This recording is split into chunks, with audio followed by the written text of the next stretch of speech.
International students ਘਟਣ ਕਰਕੇ Canadian universities ਜੋ ਕਿ ਇਹਨਾਂ ਦੇ ਉੱਤੇ ਡਿਪੈਂਡੈਂਟ ਸੀਗੀਆਂ, ਉਹਨਾਂ ਨੂੰ ਹੁਣ ਕਾਫੀ ਵਕਤ ਪੈ ਚੁੱਕਾ ਹੈ। ਕੀ ਇਸ ਟਾਈਮ ਚੀਜ਼ਾਂ ਜਿਹੜੀਆਂ ਉਹ ਸਾਹਮਣੇ ਇਸ ਬਾਬਤ ਹੋਰ ਆਪਣੇ ਕੋਲ ਆ ਪਿਛਲੇ ਲਾ ਲਓ ਵੀ ਤੁਸੀਂ ਲਗਭਗ ਹੁਣ 17-18 ਸਾਲਾਂ ਤੋਂ ਜਿਹੜੀਆਂ ਕੈਨੇਡੀਅਨ ਯੂਨੀਵਰਸਿਟੀਜ਼ ਜਿਹੜੇ ਕਾਲਜਿਸ ਸੀਗੇ ਉਹ ਇੰਟਰਨੈਸ਼ਨਲ ਸਟੂਡੈਂਟਸ ਤੇ ਉਹਨਾਂ ਦੀਆਂ ਫੀਸਾਂ ਤੇ ਬਹੁਤ ਜ਼ਿਆਦਾ ਡਿਪੈਂਡੈਂਟ ਸੀਗੇ। ਉਹ ਕਿਉਂਕਿ ਜਿਹੜੇ ਇੰਟਰਨੈਸ਼ਨਲ ਸਟੂਡੈਂਟ ਆ ਉਹਨਾਂ ਨੂੰ ਸਬਸਿਡਾਈਜ਼ਡ ਫੀਸ ਨਹੀਂ ਚਾਰਜ ਕਰਨੀ ਪੈਂਦੀ, ਉਹਨਾਂ ਨੂੰ ਉਹ ਜਿੰਨਾ ਉਹਨਾਂ ਦਾ ਖਰਚਾ ਉਹਦੇ ਤੋਂ ਵੱਧ ਵੀ ਪੈਸੇ ਚਾਰਜ ਕਰ ਸਕਦੇ। ਪਰ ਜਿਹੜੀ ਹੁਣ ਪਿਛਲੇ ਸਾਲ ਜਦੋਂ ਤੋਂ ਪਾਲਿਸੀ ਚੇਂਜ ਹੋਈ ਹੈ, ਜਿਹੜੀਆਂ ਕੈਪਸ ਲੱਗੀਆਂ ਨੇ ਸਟੱਡੀ ਪਰਮਿਟਸ ਦੇ ਉੱਤੇ, ਉਹਦੇ ਕਰਕੇ ਜਿਹੜੀਆਂ ਸਾਰੀਆਂ ਯੂਨੀਵਰਸਿਟੀਆਂ ਉਹਨਾਂ ਨੂੰ ਬਹੁਤ ਜ਼ਿਆਦਾ ਬਜਟ ਜਿਹੜੇ ਕੱਟ ਕਰਨੇ ਪੈ ਰਹੇ ਆ, ਉਹਨਾਂ ਨੂੰ ਦੇਖਣਾ ਪੈ ਰਿਹਾ ਵੀ ਯਾਰ ਸਾਡੇ ਤਾਂ ਪੈਸੇ ਵੀ ਨਹੀਂ ਪੂਰੇ ਹੋ ਰਹੇ। ਉਹਦੇ ਕਰਕੇ ਉਹਨਾਂ ਨੂੰ ਹੁਣ ਕਾਸਟ ਕਟਿੰਗ ਮੈਜਰ ਹੈ ਜਿਹੜੇ ਲੈਣੇ ਪੈ ਰਹੇ ਆ, ਸਟਾਫ ਲੇ ਆਫ ਕਰਨਾ ਪੈ ਰਿਹਾ, ਪ੍ਰੋਗਰਾਮਸ ਬੰਦ ਕਰਨੇ ਪੈ ਰਹੇ ਆ, ਤੇ ਜਿਹੜੀ ਹਾਇਰਿੰਗ ਫਰੀਜ਼ ਵੀ ਕਰਨੀ ਪਈ ਆ ਜਿਹੜੇ ਹੋਰ ਨਵੇਂ ਪ੍ਰੋਗਰਾਮਸ ਲਈ ਉਹਨਾਂ ਨੂੰ ਚਾਹੀਦੀ ਸੀਗੀ।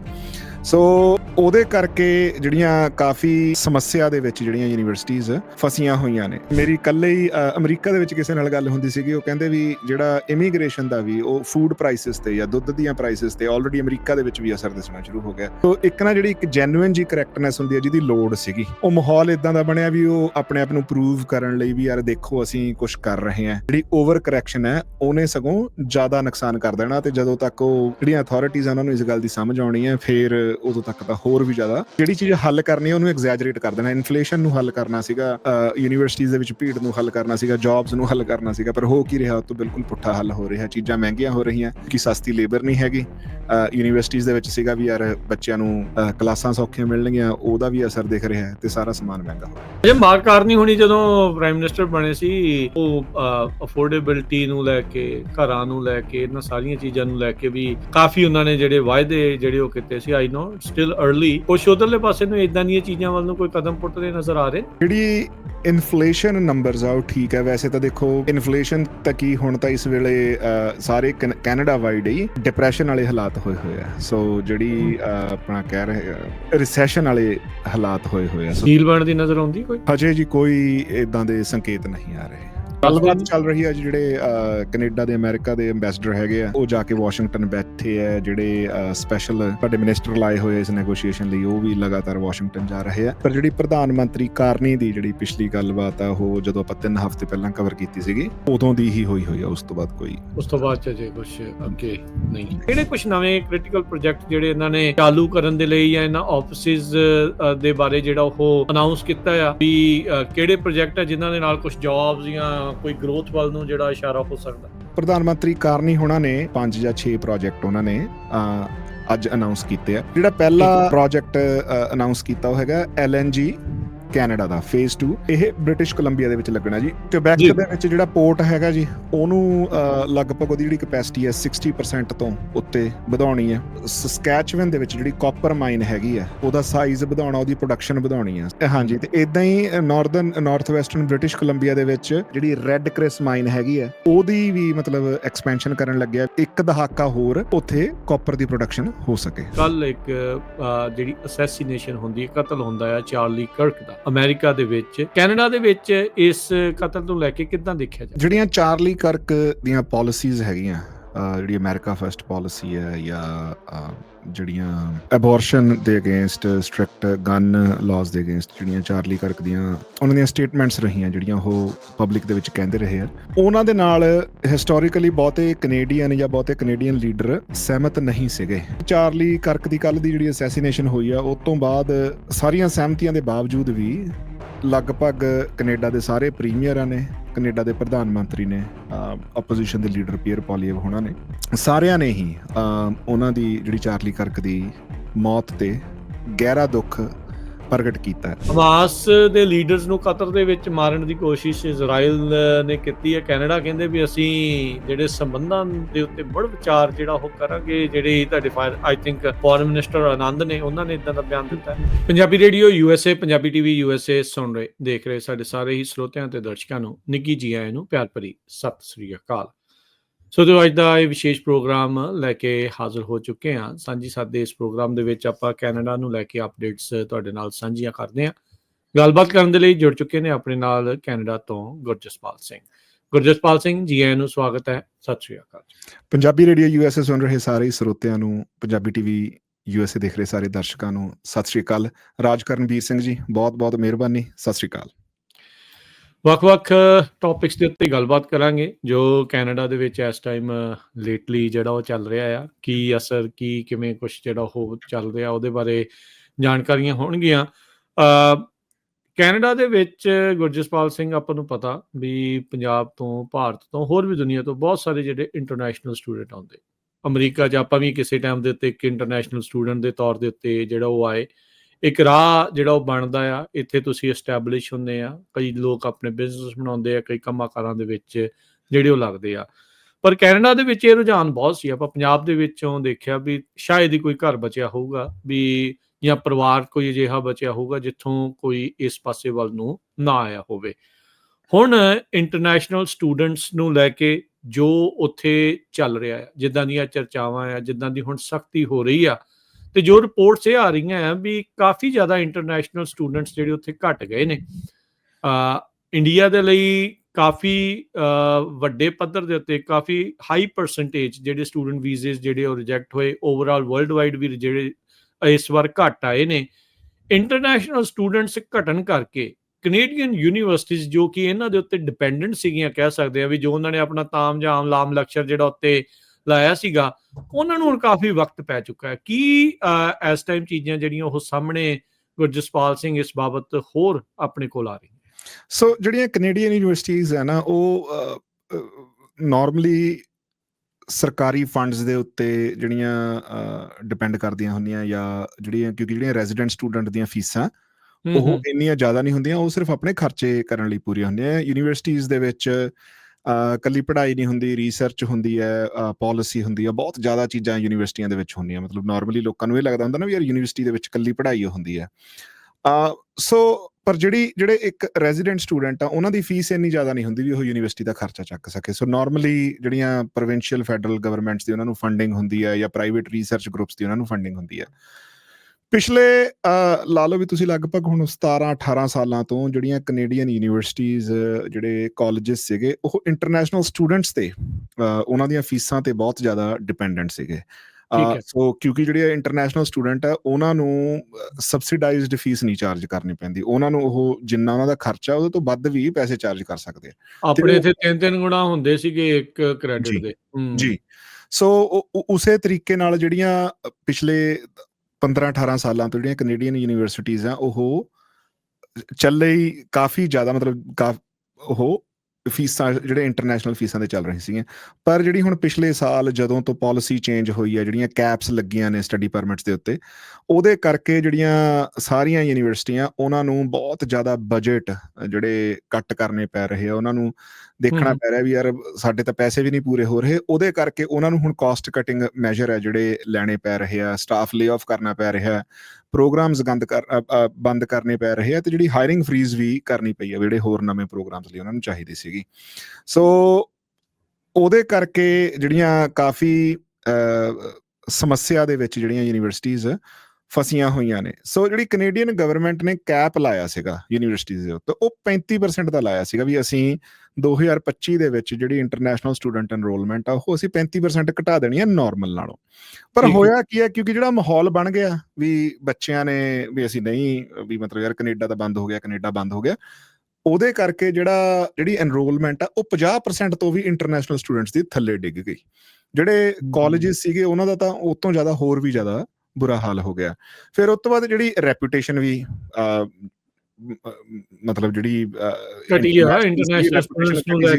ਯਾਰ ਹਾਂਜੀ ਵੀ ਕੈਨੇਡਾ ਦੇ ਵਿੱਚ ਤਾਂ ਅਸੀਂ ਵੈਲਕਮ ਹੀ ਨਹੀਂ ਗਏ, ਜਾਂ ਕੈਨੇਡਾ ਦੇ ਵਿੱਚ ਤਾਂ ਪਹਿਲਾਂ ਏਦਾਂ ਵੀ ਹੋ ਗਿਆ ਸੀਗਾ ਵੀ ਯਾਰ ਬਹੁਤ ਜ਼ਿਆਦਾ ਜਾਣੇ ਪਹੁੰਚ ਗਏ ਸੀਗੇ।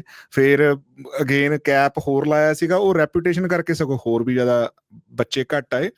ਉਹਦੇ ਨਾਲ ਕਾਫੀ ਜ਼ਿਆਦਾ ਸਮੱਸਿਆ ਦੇ ਵਿੱਚ ਪੈ ਗਈਆਂ ਯੂਨੀਵਰਸਿਟੀਜ਼। ਇੱਥੇ ਨਾ ਆਪਣੇ ਕੋਲੇ ਸਾਰੀਆਂ ਯੂਨੀਵਰਸਿਟੀਆਂ ਦਾ ਡੇਟਾ ਨਹੀਂ ਹੈਗਾ, ਪਰ ਜਿਹੜੀਆਂ ਪਬਲਿਕ ਯੂਨੀਵਰਸਿਟੀਜ਼ ਆ ਉਹਦਾ ਥੋੜ੍ਹਾ ਜਿਹਾ ਡੇਟਾ ਹੈਗਾ। ਯੋਰਕ ਯੂਨੀਵਰਸਿਟੀ ਨੂੰ, ਜਿਹੜੀ ਯੋਰਕ ਯੂਨੀਵਰਸਿਟੀ ਜਿਹੜੀਆਂ ਆਪਣੀਆਂ ਟੌਪ 5 ਯੂਨੀਵਰਸਿਟੀਜ਼ ਦੇ ਵਿੱਚ ਹੈ ਕੈਨੇਡਾ ਦੀਆਂ, $142 ਮਿਲੀਅਨ ਦਾ ਉਹ ਡੈਫਿਸਿਟ ਆ ਉਹਦੇ ਕੋਲੇ 2025 ਦੇ ਵਿੱਚ। ਯੂਨੀਵਰਸਿਟੀ ਆਫ ਵਾਟਰਲੂ, ਜਿੱਥੇ ਕੋਲੇ ਬਹੁਤ ਜ਼ਿਆਦਾ ਡਿਫੈਂਸ ਦੇ ਪ੍ਰੋਜੈਕਟ ਹੈ, ਜਿਹੜੀ ਕੈਨੇਡੀਅਨ ਸਪੇਸ ਏਜੰਸੀ ਆ ਉਹਦੀ ਰਿਸਰਚ ਉਹਦੇ ਕੋਲ ਹੈ। ਜਿਹੜੀ ਆਪਣੀ ਬਲੈਕਬੈਰੀ ਕੰਪਨੀ ਹੁੰਦੀ ਸੀਗੀ, ਉਹ ਯੂਨੀਵਰਸਿਟੀ ਆਫ ਵਾਟਰਲੂ ਦੇ ਵਿੱਚੋਂ ਜਾਂ ਵਾਟਰਲੂ ਸ਼ਹਿਰ ਦੇ ਵਿੱਚੋਂ ਨਿਕਲੀ ਸੀਗੀ। ਸੋ ਵਾਟਰਲੂ ਸਾਡੇ ਇਨੋਵੇਸ਼ਨ ਦਾ ਹੱਬ ਹੈ। ਉਹਨੂੰ ਵੀ $45 ਮਿਲੀਅਨ ਦਾ ਡੈਫਿਸਿਟ ਹੈਗਾ। ਕੰਪਿਊਟਰ ਸਾਇੰਸ ਦੀ ਮਤਲਬ ਤੁਸੀਂ ਲਾ ਲਓ ਵੀ ਜਿਹੜੀ ਯੂਨੀਵਰਸਿਟੀ ਆਫ ਵਾਟਰਲੂ ਆ ਉਹ ਕੈਨੇਡਾ ਦੀ MIT ਹੈ, ਉਹਦੇ ਕੋਲ ਵੀ $45 ਮਿਲੀਅਨ ਦਾ ਡੈਫਿਸਿਟ ਹੈ। ਕਾਰਲਟਨ ਯੂਨੀਵਰਸਿਟੀ $70 ਮਿਲੀਅਨ ਦਾ ਡੈਫਿਸਿਟ ਹੈ ਜੀ। ਮੈਗਿਲ $45 ਮਿਲੀਅਨ ਉਹਨਾਂ ਨੂੰ ਐਤਕੀ ਥੁੜਨਾ। ਹੁਣ ਜਾਂ ਤਾਂ ਸਰਕਾਰ ਉਹ ਪੈਸੇ ਪੂਰੇ ਕਰੇ, ਨਹੀਂ ਫਿਰ ਬੱਚਿਆਂ ਨੂੰ ਜਿਹੜਾ ਉਹਦਾ ਨੁਕਸਾਨ ਝੱਲਣਾ ਪੈਣਾ।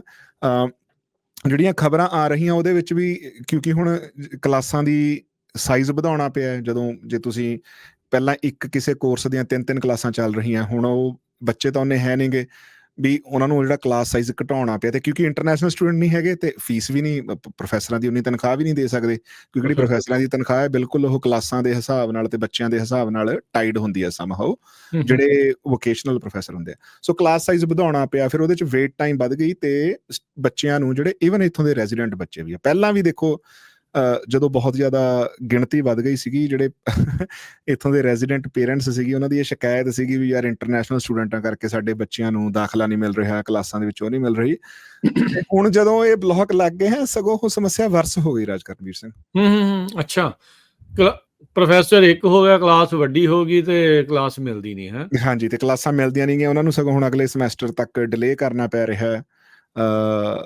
ਤੇ ਸਕਾਲਰਸ਼ਿਪਾਂ ਘਟ ਗਈਆਂ, ਜਿਹੜੀਆਂ ਪਹਿਲਾਂ ਸਕਾਲਰਸ਼ਿਪਸ ਅਵੇਲੇਬਲ ਸੀਗੀਆਂ ਯੂਨੀਵਰਸਿਟੀਜ਼ ਦੇ ਵਿੱਚ, ਉਹ ਜਿਹੜੇ ਰੈਜ਼ੀਡੈਂਟ ਸਟੂਡੈਂਟਸ ਲਈ ਸਕਾਲਰਸ਼ਿਪਸ ਅਵੇਲੇਬਲ ਸੀਗੀਆਂ, ਉਹਨਾਂ ਦਾ ਕਾਫੀ ਜ਼ਿਆਦਾ ਨੁਕਸਾਨ ਹੋ ਗਿਆ। ਦੇਖੋ ਇਹ ਨਾ ਮੈਂ ਕਿਸੇ ਫਾਈਨੈਂਸ ਦੇ ਐਕਸਪਰਟ ਨਾਲ ਮੇਰੀ ਵੀਕਐਂਡ ਤੇ ਗੱਲ ਹੁੰਦੀ ਸੀਗੀ, ਉਹ ਕਹਿੰਦੇ ਵੀ ਕੈਨੇਡਾ ਨੇ ਨਾ ਇਹ ਕਰੈਕਟ ਕਰਦੇ ਕਰਦੇ ਓਵਰ ਕਰੈਕਟ ਕਰ ਜਾਣਾ, ਇਹਨਾਂ ਨੂੰ 2 ਸਾਲਾਂ ਤੱਕ ਪਤਾ ਲੱਗਣਾ ਵੀ ਯਾਰ ਅਸੀਂ ਤਾਂ ਜ਼ਿਆਦਾ ਪੰਗਾ ਪਾ ਲਿਆ। ਮੇਰੀ ਇਕੱਲੇ ਹੀ ਅਮਰੀਕਾ ਦੇ ਵਿੱਚ ਕਿਸੇ ਨਾਲ ਗੱਲ ਹੁੰਦੀ ਸੀਗੀ, ਉਹ ਕਹਿੰਦੇ ਵੀ ਜਿਹੜਾ ਇਮੀਗ੍ਰੇਸ਼ਨ ਦਾ ਵੀ ਉਹ ਫੂਡ ਪ੍ਰਾਈਸਿਸ ਤੇ ਜਾਂ ਦੁੱਧ ਦੀਆਂ ਪ੍ਰਾਈਸਿਸ ਤੇ ਆਲਰੇਡੀ ਅਮਰੀਕਾ ਦੇ ਵਿੱਚ ਵੀ ਅਸਰ ਦਿਸਣਾ ਸ਼ੁਰੂ ਹੋ ਗਿਆ। ਸੋ ਇੱਕ ਨਾ ਜਿਹੜੀ ਇੱਕ ਜੈਨੂਇਨ ਜੀ ਕਰੈਕਟਨੈਸ ਹੁੰਦੀ ਹੈ ਜਿਹਦੀ ਲੋੜ ਸੀਗੀ, ਉਹ ਮਾਹੌਲ ਇਦਾਂ ਦਾ ਬਣਿਆ ਵੀ ਉਹ ਆਪਣੇ ਆਪ ਨੂੰ ਪ੍ਰੂਵ ਕਰਨ ਲਈ ਵੀ ਯਾਰ ਦੇਖੋ ਅਸੀਂ ਕੁਛ ਕਰ ਰਹੇ ਹਾਂ। ਜਿਹੜੀ ਓਵਰ ਕਰੈਕਸ਼ਨ ਹੈ ਉਹਨੇ ਸਗੋਂ ਜ਼ਿਆਦਾ ਨੁਕਸਾਨ ਕਰ ਦੇਣਾ, ਤੇ ਜਦੋਂ ਤੱਕ ਉਹ ਜਿਹੜੀਆਂ ਅਥਾਰਟੀਜ਼ ਆ ਉਹਨਾਂ ਨੂੰ ਇਸ ਗੱਲ ਦੀ ਸਮਝ ਆਉਣੀ ਹੈ, ਫਿਰ ਉਦੋਂ ਤੱਕ ਤਾਂ ਹੋਰ ਵੀ ਜ਼ਿਆਦਾ ਜਿਹੜੀ ਚੀਜ਼ ਹੱਲ ਕਰਨੀ ਉਹਨੂੰ ਐਗਜ਼ੈਜਰੇਟ ਕਰ ਦੇਣਾ। ਇਨਫਲੇਸ਼ਨ ਨੂੰ ਹੱਲ ਕਰਨਾ ਸੀਗਾ, ਯੂਨੀਵਰਸਿਟੀਜ਼ ਦੇ ਵਿੱਚ ਭੀੜ ਨੂੰ ਹੱਲ ਕਰਨਾ ਸੀਗਾ, ਜੌਬਸ ਨੂੰ ਹੱਲ ਕਰਨਾ ਸੀਗਾ, ਪਰ ਹੋ ਕੀ ਰਿਹਾ, ਉਹ ਤੋਂ ਬਿਲਕੁਲ ਪੁੱਠਾ ਹੱਲ ਹੋ ਰਿਹਾ। ਚੀਜ਼ਾਂ ਮਹਿੰਗੀਆਂ ਹੋ ਰਹੀਆਂ ਕਿਉਂਕਿ ਸਸਤੀ ਲੇਬਰ ਨਹੀਂ ਹੈਗੀ। ਯੂਨੀਵਰਸਿਟੀਜ਼ ਦੇ ਵਿੱਚ ਸੀਗਾ ਵੀ ਯਾਰ ਬੱਚਿਆਂ ਨੂੰ ਕਲਾਸਾਂ ਸੌਖੀਆਂ ਮਿਲਣਗੀਆਂ, ਉਹਦਾ ਵੀ ਅਸਰ ਦਿਖ ਰਿਹਾ ਤੇ ਸਾਰਾ ਸਮਾਨ ਮਹਿੰਗਾ ਹੋ ਰਿਹਾ। ਓਵਰ ਕਰੈਕਸ਼ਨ ਨੂੰ ਫਿਰ ਦੁਬਾਰਾ ਓਵਰ ਕਰੈਕਟ ਕਰਨਗੇ, ਫਿਰ ਬਹੁਤ ਢਿਲਦੇ ਲੈਣੀ। ਇਹ ਇੱਕ ਵਿਸ਼ਿਅਸ ਸਰਕਲ ਆ। ਐਸੇ ਗੇੜ ਦੇ ਵਿੱਚ ਬੰਦਾ ਗਧੀ ਗੇੜ ਦੇ ਵਿੱਚ ਜਿਹੜੀਆਂ ਉਹ ਪਾਲਿਸੀ ਮੇਕਰ ਵੀ ਬਣ ਜਾਂਦੇ। ਪਰ ਜਿੱਦਾਂ ਤੁਸੀਂ ਵਿੱਚ ਜਿਹੜੀ ਗੱਲ ਇਹ ਕੀਤੀ ਨਾ ਵੀ ਜਿਹੜਾ ਸੈਂਟੀਮੈਂਟ ਆ ਉਹਨੂੰ ਦੇਖ ਕੇ ਜਦੋਂ ਤੁਸੀਂ ਚੱਲਦੇ ਆ, ਉਦੋਂ ਫਿਰ ਇਦਾਂ ਦੀਆਂ ਗਲਤੀਆਂ ਸੁਭਾਵਿਕ ਨੇ ਜੀ। ਜਦੋਂ ਇੱਕ ਹੰਡੀ ਵਰਤੀ ਪਾਲਿਸੀ ਦੇ ਹਿਸਾਬ ਦੇ ਨਾਲ ਤੁਸੀਂ ਜਦੋਂ ਚੱਲਦੇ ਆ ਤਾਂ ਉਦੋਂ ਡਿਫਰੈਂਟ ਆ। ਇਹ ਹੁਣ ਇਹ ਨਹੀਂ ਆ ਵੀ ਲਾਈਟ ਬਲਬ ਵਾਂਗੂ ਵੀ ਹਾਂ ਸਵਿਚ ਔਨ ਕਰਤਾ ਆਫ ਕਰਤਾ ਵੀ ਉਸ ਤਰੀਕੇ ਦੇ ਨਾਲ ਹੋ ਜਾਣਾ। ਇਹ ਐਵਰੀਥਿੰਗ ਟੇਕਸ ਟਾਈਮ। ਇਹ ਟ੍ਰਿਕਲ ਡਾਊਨ ਹੁੰਦਿਆਂ ਨੂੰ ਜਿਹੜਾ ਉਹ ਪਤਾ ਲੱਗਦਿਆਂ ਨੂੰ ਜਿਹੜਾ ਉਹ ਵਕਤ ਲੱਗਦਾ, ਮਹੀਨਿਆਂ ਤੋਂ ਸਾਲਾਂ ਬੱਧੀ ਲੱਗਦੇ ਆ। ਤੇ ਫਿਰ ਕਹਿਣਾ ਪਾਪੂਲੇਸ਼ਨ ਘਟ ਗਈ ਆ, ਫਿਰ ਕਹਿਣਾ ਇਮੀਗ੍ਰੇਸ਼ਨ ਹੋਰ ਵਧਾਓ, ਫਿਰ ਕਹਿਣਾ ਲੈ ਜੀ ਹੁਣ ਤਾਂ ਤੁਸੀਂ ਹਰ ਤਰ੍ਹਾਂ ਦਾ ਬੰਦਾ ਵਾੜ ਲਿਆ, ਫਿਰ ਆਪਾਂ ਉੱਥੇ ਆ ਕੇ ਖੜ ਜਾਣਾ। ਸੋ ਇਹ ਸਿਚੁਏਸ਼ਨ ਸਾਰੇ ਪਾਸੇ ਹੀ ਇਦਾਂ ਦੀ ਚੱਲ ਰਹੀ। ਬਾਕੀ ਨਾਲੇ ਇੱਕ ਇਹ ਵੀ ਹੈ ਨਾ ਜਸਪਾਲ ਵੀ, ਦੁਨੀਆ ਦੇ ਵਿੱਚ ਜਿਹੜਾ ਮਾਹੌਲ ਆ ਉਹ ਵੇ ਵੀ ਇਦਾਂ ਦੀ ਜਿਹੜੀ ਚੱਲ ਰਹੀ ਆ ਵੀ ਐਂਟੀ ਇਮੀਗ੍ਰੈਂਟ ਵੀ ਕਹਿ ਸਕਦੇ ਆ ਇਸ ਨੂੰ। ਉਹਦੇ ਵਿੱਚ ਕੋਈ ਦੋਰਾਵਾ ਨਹੀਂ ਆ, ਨਾਲ ਦੇ ਨਾਲ ਉਹ ਹੈਗੀ ਆ। ਤੇ ਬਾਕੀ ਮੈਜੋਰੀਟੇਰੀਅਨ ਨੂੰ ਖੁਸ਼ ਕਰਨ ਵਾਲੀ ਜਿਹੜੀ ਆ ਨੈਸ਼ਨਲਿਸਟ ਭਾਵਨਾ ਵਾਲੀ ਜਿਹੜੀ ਆ ਵੇਵ ਆ, ਉਹ ਇਸ ਟਾਈਮ ਪੂਰੀ ਤਰ੍ਹਾਂ ਚਰਮ ਸੀਮਾ ਤੇ ਜਿਹੜੀ ਉਹ ਜਾ ਰਹੀ ਆ। ਤੇ ਉਹਦੇ ਕਰਕੇ ਹੀ ਆਪਾਂ ਨੂੰ ਇਹ ਚੀਜ਼ਾਂ ਦਾ ਜਿਹੜਾ ਅਸਰ ਨਜ਼ਰ ਆ ਰਿਹਾ। ਅੱਛਾ, ਇਹਦੇ ਵਿੱਚ ਫਿਰ ਆਪਾਂ ਕਿਉਂਕਿ ਜਿਹੜੇ ਹੁਣ ਜਿੱਦਾਂ ਆਪਾਂ ਸੈਨ ਹੋਜ਼ੇ ਸਟੇਟ ਤੋਂ ਗੁਰਜਸਪਾਲ ਪੜ੍ਹੇ ਆ, ਉਹਨਾਂ ਨੂੰ ਇੱਕ ਹਿਸਾਬ ਦੇ ਨਾਲ ਜਿਹੜਾ ਉਹ ਇਲਾਕਾ ਆ ਯੂਨੀਵਰਸਿਟੀ ਟਾਊਨਸ ਵੀ ਆਖ ਦਿੱਤੇ ਜਾਂਦੇ ਨੇ ਜੀ। ਜਦੋਂ ਜਿੰਨਾ ਯੂਨੀਵਰਸਿਟੀਜ਼ ਦੇ ਵਿੱਚ ਸਟੂਡੈਂਟ ਘੱਟ ਹੋਣਗੇ, ਰੈਂਟ ਤੇ ਘੱਟ ਚੜ੍ਹਨਗੇ, ਦੁਕਾਨਦਾਰੀਆਂ ਜਿਹੜੀਆਂ ਘਟਣਗੀਆਂ, ਸੋ ਉੱਥੋਂ ਦੀ ਲੋਕਲ ਮਾਈਕਰੋ ਇਕਨੋਮਿਕਸ ਦੇ ਉੱਤੇ ਵੀ ਬਹੁਤ ਅਸਰ ਪੈਣਾ ਜੀ। ਬਿਲਕੁਲ ਬਿਲਕੁਲ। ਜਿਹੜੀ ਮੈਂ ਤੁਹਾਨੂੰ ਵਿਨੀਪੈਗ ਦੀ ਦੱਸ ਦੇਣਾ ਜੀ, ਵੀ ਜਿਵੇਂ ਜਿਹੜੀ ਰੈਂਟਲ ਮਾਰਕੀਟ ਸੀਗੀ ਉਹ ਇੰਟਰਨੈਸ਼ਨਲ ਸਟੂਡੈਂਟਸ ਕਰਕੇ ਬਹੁਤ ਜ਼ਿਆਦਾ ਗਰਮ ਸੀਗੀ। ਹੁਣ ਉਹਦਾ ਤਾਂ ਹਜੇ ਉਵੇਂ ਅਸਰ ਨਹੀਂ ਪਿਆ, ਪਰ ਅਲਟੀਮੇਟਲੀ ਇਹਨਾਂ ਦਾ ਗੋਲ ਹੀ ਇਹ ਜਿਹੜੀ ਰੈਂਟਲ ਮਾਰਕੀਟ ਆ ਉਹਨੂੰ ਥੋੜਾ ਨਰਮ ਕੀਤਾ ਜਾਵੇ। ਮਤਲਬ ਮੇਰੇ ਖਿਆਲ ਨਾਲ ਤੇ ਇਹ ਚੀਜ਼ ਸੈਨ ਹੋਜ਼ੇ ਦੇ ਵਿੱਚ ਵੀ, ਮੈਨੂੰ ਕੱਲ ਕਿਸੇ ਨੇ ਦੱਸਿਆ ਵੀ ਸੈਨ ਹੋਜ਼ੇ ਦੇ ਵਿੱਚ ਇਸ ਵੇਲੇ 2 ਬੈਡਰੂਮ ਅਪਾਰਟਮੈਂਟ $3700 ਦਾ ਰਾਜ ਕਰਨਵੀਰ ਸਿੰਘ, ਜੇ ਤੁਹਾਨੂੰ ਯਾਦ ਹੋਵੇ, ਫਰਨੈਂਡੋ ਜਾਂ 7th ਸਟਰੀਟ ਤੇ ਜਦੋਂ ਆਪਾਂ ਆਏ ਆ, ਅਪਾਰਟਮੈਂਟ ਸਿੰਗਲ ਬੈਡਰੂਮ ਅਪਾਰਟਮੈਂਟ $1100 ਦਾ ਹੁੰਦਾ ਸੀ। ਏਦਾਂ ਹੀ ਸੀ। ਤੇ ਜੇ ਹੁਣ ਭਲਿਆਂ ਵੇਲਿਆਂ 'ਚ ਜਦੋਂ ਅਸੀਂ ਪੜ੍ਹੇ ਆ ਵੀ 2 ਹਾਂਜੀ, ਬੈਡਰੂਮ ਅਪਾਰਟਮੈਂਟ 14-1500 ਦੇ ਵਿੱਚ ਆਪਾਂ ਗੁਜ਼ਾਰਾ $1400-1500 ਦਾ ਕਰਦੇ ਸੀਗਾ। ਸੋ ਆ। ਜਿਹੜੀ ਮਤਲਬ ਹੁਣ ਕੈਲੀਫੋਰਨੀਆ ਦੇ ਵਿੱਚ ਮੈਨੂੰ ਪਤਾ ਵੀ ਜਿਹੜੀ ਇੰਨੀ ਹੀਟ ਮਹਿੰਗਾਈ ਸੀਗੀ, ਉਹ ਇੰਟਰਨੈਸ਼ਨਲ ਸਟੂਡੈਂਟਸ ਕਰਕੇ ਨਹੀਂ ਸੀਗੀ, ਤੇ ਇੰਟਰਨੈਸ਼ਨਲ ਸਟੂਡੈਂਟਸ ਨੂੰ ਕੋਈ ਬਲੇਮ ਵੀ ਨਹੀਂ ਕਰਦਾ। ਪਰ ਹੂੰ, ਕੈਨੇਡਾ ਦੇ ਵਿੱਚ ਇੰਟਰਨੈਸ਼ਨਲ ਸਟੂਡੈਂਟਸ ਨੇ ਬਰੈਂਪਟਨ ਦੇ ਵਿੱਚ, ਵਿਨੀਪੈਗ ਦੇ ਵਿੱਚ ਜਿਹੜੀਆਂ ਰੈਂਟਲ ਪ੍ਰਾਈਸਿਸ ਆ ਉਹਨਾਂ ਨੂੰ ਡਰਾਈਵ ਕੀਤਾ ਆਪਾਂ। ਉਹ ਅਪ ਡਰਾਈਵ ਕਰਨ ਕਰਕੇ ਇਹ ਵੀ ਸੀਗਾ ਵੀ ਈਵਨ ਦੋ ਇੰਟਰਸਟ ਰੇਟ ਇੰਨੇ ਜ਼ਿਆਦਾ ਵਧੇ, ਲੋਕੀ ਆਪਣੇ ਘਰ ਵੀ ਤਾਂ ਹੀ ਹੋਲਡ ਕਰ ਸਕੇ ਕਿਉਂਕਿ ਉਹਨਾਂ ਨੂੰ ਪਤਾ ਸੀਗਾ ਵੀ ਸਹੀ ਇੰਟਰਨੈਸ਼ਨਲ ਸਟੂਡੈਂਟਸ ਨੂੰ ਬੇਸਮੈਂਟ ਰੈਂਟ ਕਰ ਦਿੰਦੇ ਸੀਗੇ ਤੇ ਉਹ ਆਪਣੀ ਕਿਸ਼ਤ ਅਫੋਰਡ ਕਰ ਸਕੇ। ਹੁਣ ਜਿਹੜਾ ਦੇਖਣ ਵਾਲਾ ਇਹ ਹੈ ਵੀ ਜੇ ਇੰਟਰਸਟ ਰੇਟ ਨਹੀਂ ਘਟਦੇ ਵੀ ਉਹ ਲੋਕਾਂ ਨੇ ਕਿਸ਼ਤ ਕਿੱਥੋਂ ਕੱਢਣੀ ਹੈ, ਕਿਉਂਕਿ ਇੰਟਰਨੈਸ਼ਨਲ ਸਟੂਡੈਂਟ ਤਾਂ ਹੁਣ ਪਿਛਲੇ 8-10 ਮਹੀਨਿਆਂ 'ਚ ਨਹੀਂ ਆਏ, ਘੱਟ। ਤੇ ਸੋ ਜਿਹੜੀਆਂ ਰੈਂਟਲ ਪ੍ਰਾਪਰਟੀ ਜਿਹੜੀ ਚੜਾਉਣੀ ਹੈ ਉਹਦੇ ਵਿੱਚ ਵੀ ਦਿੱਕਤ ਆ ਰਹੀ ਹੈ। ਸੋ ਸਰਕਾਰ ਤਾਂ ਇਹੀ ਚਾਹੁੰਦੀ ਹੈ, ਪਰ ਐਟ ਦਾ ਸੇਮ ਟਾਈਮ ਜਿਹੜਾ ਪ੍ਰਾਪਰਟੀ ਓਨਰ ਹੈ ਉਹ ਉਹਦੇ ਨਾਲ ਕਿਵੇਂ ਨਜਿੱਠਦਾ। ਹੁਣ ਸਰਕਾਰ ਨੂੰ ਇਹ ਦੇਖਣਾ ਪੈਣਾ ਵੀ ਉਹਨਾਂ ਨੇ ਰੈਂਟਲ ਜਿਹੜੇ ਬੰਦੇ ਜਿਨ੍ਹਾਂ ਨੇ ਰੈਂਟਲ ਮਾਰਕੀਟ ਦੇ ਵਿੱਚ ਜਿਹੜੇ ਰੈਂਟ ਕਰਦੇ ਆ ਉਹਨਾਂ ਦੀ ਸੁਣਨੀ ਆ ਜਾਂ ਉਹਨਾਂ ਨੇ ਹੋਮ ਓਨਰਸ ਦੀ ਸੁਣਨੀ ਆ। ਇਹ ਬੜਾ ਮੈਨੂੰ ਲੱਗਦਾ ਇੱਕ ਡੈਲੀਕੇਟ ਜਿਹਾ ਬੈਲੈਂਸ ਹੋਣਾ। ਉਹੀ ਜਿਹੜੀ ਤੁਹਾਡੀ ਗੱਲ ਹੈ ਵੀ ਓਵਰ ਕਰੈਕਸ਼ਨ, ਫੇਰ ਓਵਰ ਕਰੈਕਸ਼ਨ, ਇਹਦਾ ਬੈਲੈਂਸ ਮੈਨੂੰ ਲੱਗਦਾ ਰੱਬ ਨੂੰ ਹੀ ਪਤਾ। ਸ਼ਾਇਦ ਇਹਨਾਂ ਕੋਲੇ ਤਾਂ ਇੰਨਾ ਪ੍ਰੋਪਰ ਡੇਟਾ ਹੈ ਨਹੀਂਗਾ। ਹਾਂਜੀ, ਮੌਕੇ ਦੇ ਹਿਸਾਬ ਦੇ ਨਾਲ ਉਹ ਕਰ ਲੈਂਦੇ ਆ ਗੱਲ, ਤੇ ਉਦੋਂ ਤੱਕ ਜਿੱਦਾਂ ਕਹਿੰਦੇ ਹੁੰਦੇ ਵੀ ਸੱਪ ਲੰਘਿਆ ਲੀਹ ਕੁੱਟੀ ਜਾਂਦੇ ਆ, ਤੇ ਉਹੀ ਚੀਜ਼ ਜਿਹੜੀ ਉਹ ਹੋਈ ਜਾਂਦੀ ਹੈ, ਧੂੜ ਉੱਡੀ ਜਾਂਦੀ ਹੈ, ਹੁੰਦਾ ਤੇ ਹੋਰ ਕੁਝ ਖਾਸ ਜੀ ਇਸ ਦੇ ਵਿੱਚ ਨਹੀਂ ਹੈਗਾ। ਅਜੇ ਮਾਰਕ ਕਾਰਨੀ ਹੋਣੀ ਜਦੋਂ ਪ੍ਰਾਈਮ ਮਿਨਿਸਟਰ ਬਣੇ ਸੀ, ਉਹ ਅਫੋਰਡੇਬਿਲਟੀ ਨੂੰ ਲੈ ਕੇ, ਘਰਾਂ ਨੂੰ ਲੈ ਕੇ, ਇਹਨਾਂ ਸਾਰੀਆਂ ਚੀਜ਼ਾਂ ਨੂੰ ਲੈ ਕੇ ਵੀ ਕਾਫੀ ਉਹਨਾਂ ਨੇ ਜਿਹੜੇ ਵਾਅਦੇ ਜਿਹੜੇ ਉਹ ਕੀਤੇ ਸੀ। ਆਈ ਨੋ ਸਟਿਲ ਅਰਲੀ, ਕੁਛ ਉਧਰਲੇ ਪਾਸੇ ਨੂੰ ਇਦਾਂ ਦੀਆਂ ਚੀਜ਼ਾਂ ਵੱਲ ਨੂੰ ਕੋਈ ਕਦਮ ਪੁੱਟਦੇ ਨਜ਼ਰ ਆ ਰਹੇ?